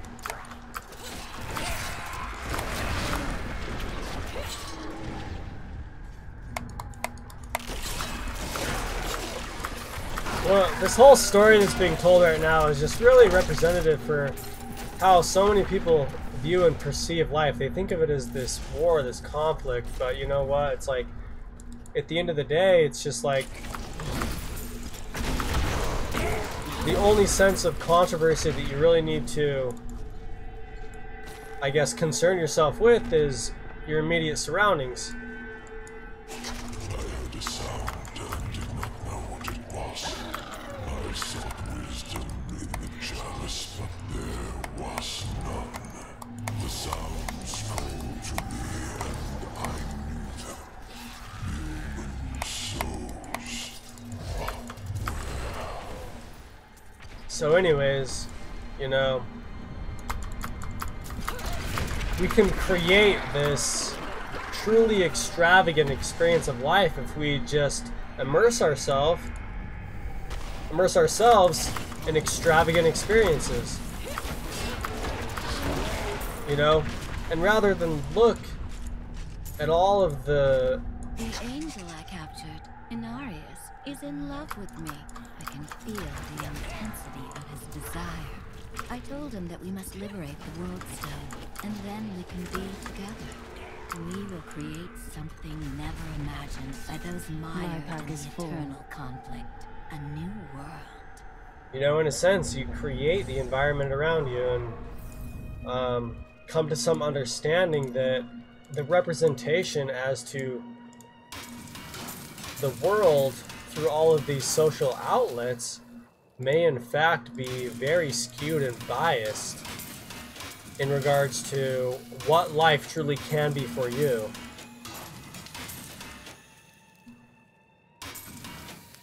You know, a lot of times we only hear from the perspectives of people that really immerse themselves in these social outlets, and we don't hear from everybody who truly is kind of off creating this experience. And you know, we have to come to some sense of understanding that things are skewed to increase the attention gained by these outlets, and so it may not necessarily be, you know, the true representation of the world. I think a lot of people feed off of this kind of deconstructive vibration, which really isn't constructive towards living a harmonious or, you know, just a really profound life.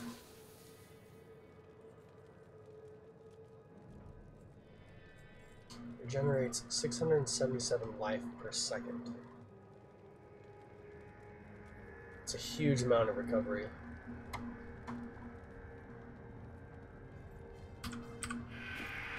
Oh.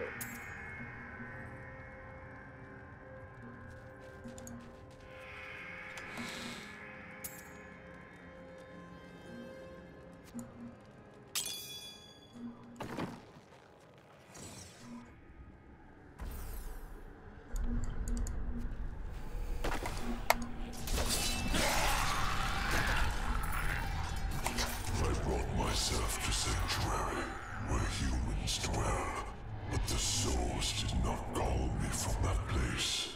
I searched the breath of creation, always following the sound, always the sound, and then here we go. I understood. Pandemonium, with a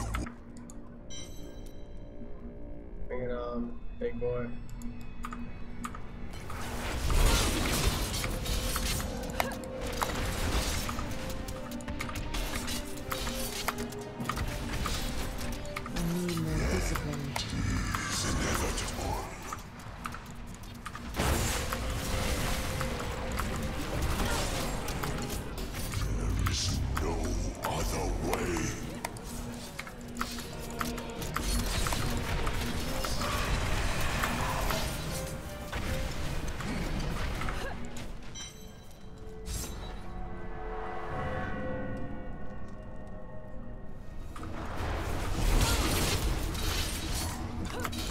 do that. You are out of time, Nephilim.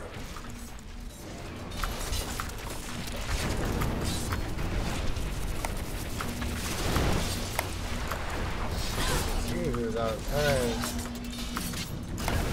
Oh, man.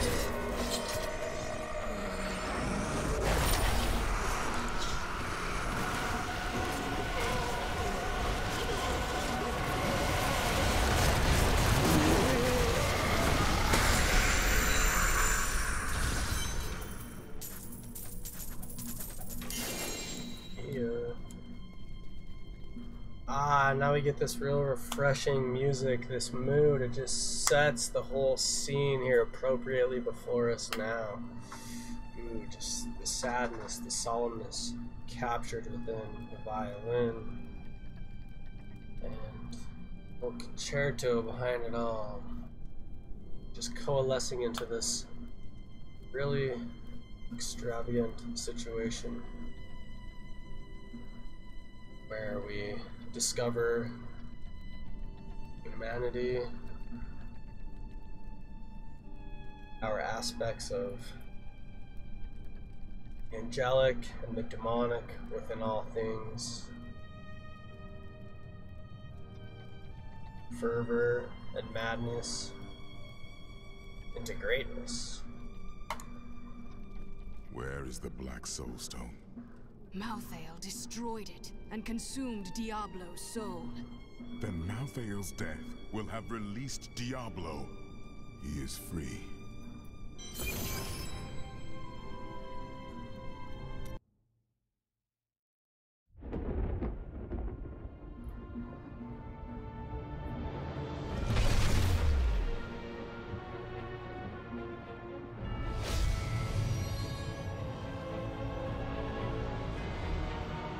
The Nephilim had done the impossible. By conquering death, she had redeemed the angels and saved all mankind. In that moment, with victory at hand, I saw the Nephilim in a new light. She is a hero who can defeat the champions of heaven and hell, and a demon hunter who protects the innocent. But within her beats a mortal heart that will one day be tempted to corruption. On that day, will she have the strength to resist? Or will she be our doom?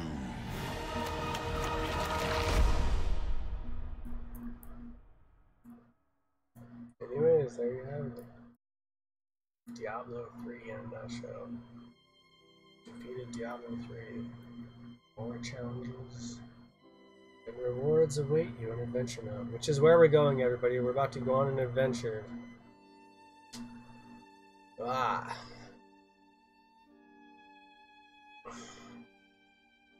Freaking gear up and we'll push it. We'll push it to the limit. See where it takes us.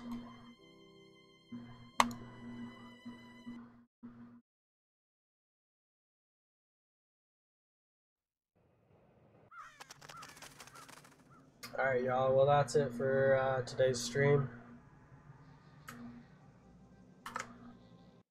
Sly Devil signing out.